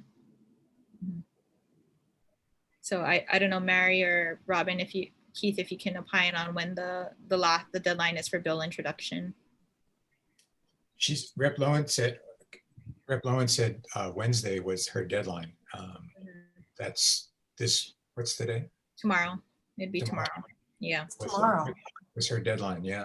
Yeah, I think we had to get her something in order. If we're going to do it, yeah, we need to get it here tomorrow. Actual bill submission is a couple. I think it's. I'd have to dig for it, but let me just look at because everything had to go to the governor back in December. I think that she might have till the 14th to actually, but that's like the actual bill being all done. Mm-hmm. Yeah, she wanted time. And that's far outside of any strategic planning process that we're going to take up. So, right. Yeah, that's sort of a moot point on my end. I really like Robin's. Oh, I like Robin's idea of, you know, just sharing that the annual report would not be statutorily required, but it would not prevent us from doing it. And would that be more of a comprehensive report that's done every 2 years? That's a possibility. We could also consider a newsletter, Mhm. no, even, well, I don't know. We're having a hard time doing an annual report, but if somebody wanted to do a quarterly newsletter or biannual newsletter, I mean, that's also an option, right? So, That may get read more. yeah.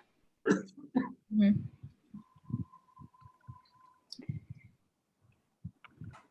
Okay, so we do have a motion on the floor. I think we had a really great discussion, and I thank you all for participating and expressing everything.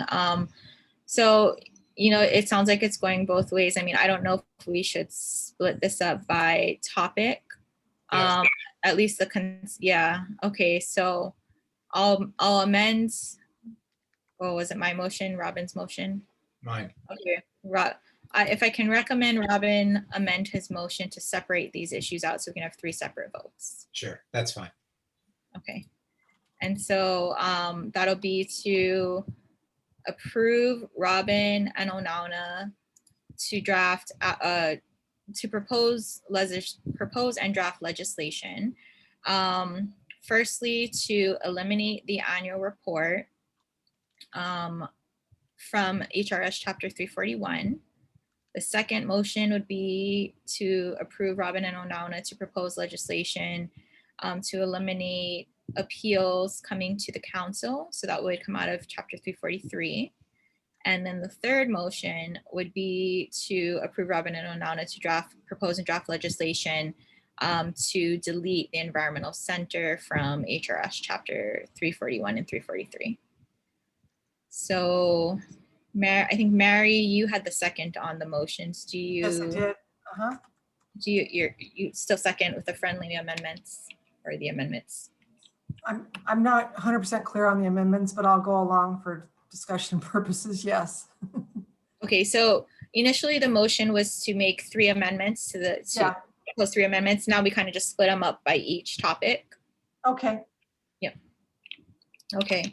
So I'm going to go ahead and call the question on the first motion, which is to approve Robin and Onauna to propose and draft legislation, which would delete the requirement from HRS Chapter 341, requiring the council to produce an annual report by January 31st of each year.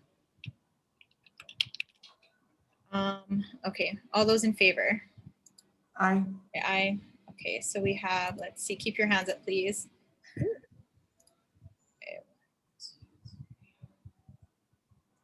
Okay, so we have 7 ayes. I'm sorry. Oh, are you 8, Tessie? Yeah. Shoot. Okay, 8 ayes. All those opposed to, okay, Makaala, Roy, and Ron. Okay.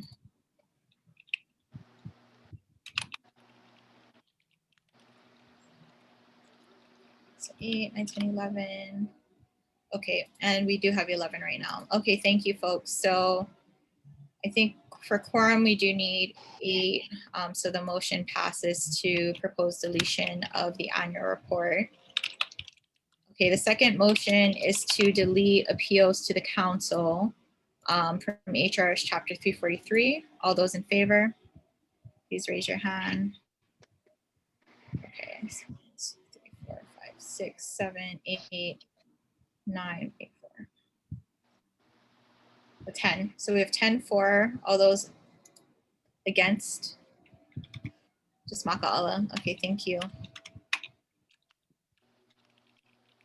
right, that motion passes as well.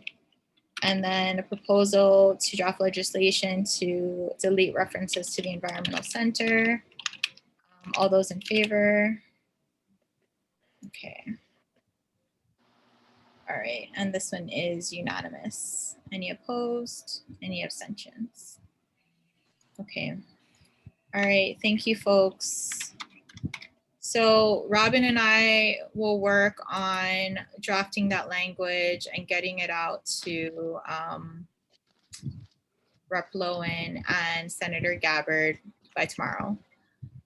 May I have a point of clarification, please, Chair? Yes. What is the allowable process for a member of the Environmental Council to, I have the right to provide testimony as an individual, even as it relates to a council. Mm-hmm. Okay, thank Yep. you. Yeah, absolutely. You are your person, Maka'ala. And I would be totally There's surprised. no doubt if you about weren't- that. And I would be totally surprised if you weren't the first one on the agenda. No, Right. I don't need to be first. I just need to be right. Yeah, and you know what? This may this is just a proposal from the council. It doesn't mean it's going to pass, right? This is going to go through the normal legislative process. Senator Gabbard and Representative Lowen are supportive of the council and the council's needs, and so they were very receptive to this. They didn't see any, big issues, but they did recommend that we reach out to, Justice Wilson, to see how it impacts the environmental courts, and to other members of the public. Unfortunately, due to the short timeline, we didn't get a chance to directly reach out to folks, but we know that if this bill does go through, we'll have folks start reaching out to us. And, we encourage everybody to reach out to their normal constituents, right? We're receptive to that. We'd love to hear the feedback. It's just a bummer that it's legislative session and everything's like, go in a really short amount of time. So yeah, it's more than that though, Chair. It's what do we and don't we know about the environmental court and how it's functioning? Because I don't have a report on how that's going, except from the few attorneys who say, oh boy, it really depends on, and it always does depend on who's in the chair. But from the community's perspective, where we've been trying to strategize how we're going to channel certain legal actions, our environmental court ain't the best place to put stuff. Sure. And I'll just make a comment on that, because I did write a paper in law school about the environmental court. I was very supportive of its creation, but you folks got to remember that the way the court was created, the environmental court judges it's a circuit court. It's a normal circuit court. The judges are pulled from the existing pool of judges. The intent is that over time, these judges will gain expertise on environmental matters, much like a bankruptcy court would. But the environmental court has only been, what has it been now, 2014, 2015? So it's relatively young in terms of learning the law. These judges still, have civil and criminal dockets. So, I think in 10 years and 15 years, we'll have those judges that have that expertise, much like we have bankruptcy judges. But and right now you have to get the regular folks that are practitioners in the area appointed to the bench, right? So if it's for you, for example, Maka'ala, if you are appointed as a judge, or Ron, you folks have the expertise in this area, but the current sitting judges are the folks that were appointed for their general, civil and criminal experience. So I think we do have to manage the public's expectations about what the environmental court can do and what it's intended to do. It's absolutely intended to have that expertise, but we're just not there yet. We gotta, unfortunately, give it time to get where it needs to get. And, are we, the council, a better environmental court? I mean, I think, minds can differ and argue both ways on that, right? On what our expertise is and what we're looking at. So, and that's part of what we're discussing with this process. Okay, well, we did go over time. I just want to, open up. We have one last, our agenda. We have a public forum availability if folks have any other questions or announcements. No. I will circulate some meeting opportunities to the PIG so we can continue with the strategic planning conversation. Okay. I'll circulate that probably tomorrow. Okay, thanks, Robin. Thank you, Robin. Yeah, at least for next time, I think we're going to keep the same meeting times that seem to have, relatively worked, notwithstanding our technical difficulties. But 8 o'clock for annual report, 9 o'clock for rules, 10 o'clock was ledge, correct? Yeah. 11 was INO, and then 12 for exemptions. We're gonna start our normal council meeting again at 1:30. And, thank you folks for being flexible and again, coming to this meeting, and working hard. All right, we'll go ahead. It's 3:56. I'll go ahead and adjourn the meeting. Thank you, everyone. Thank you, Nana. Okay. Thank you. Happy New Year. Everybody. Bye. Bye.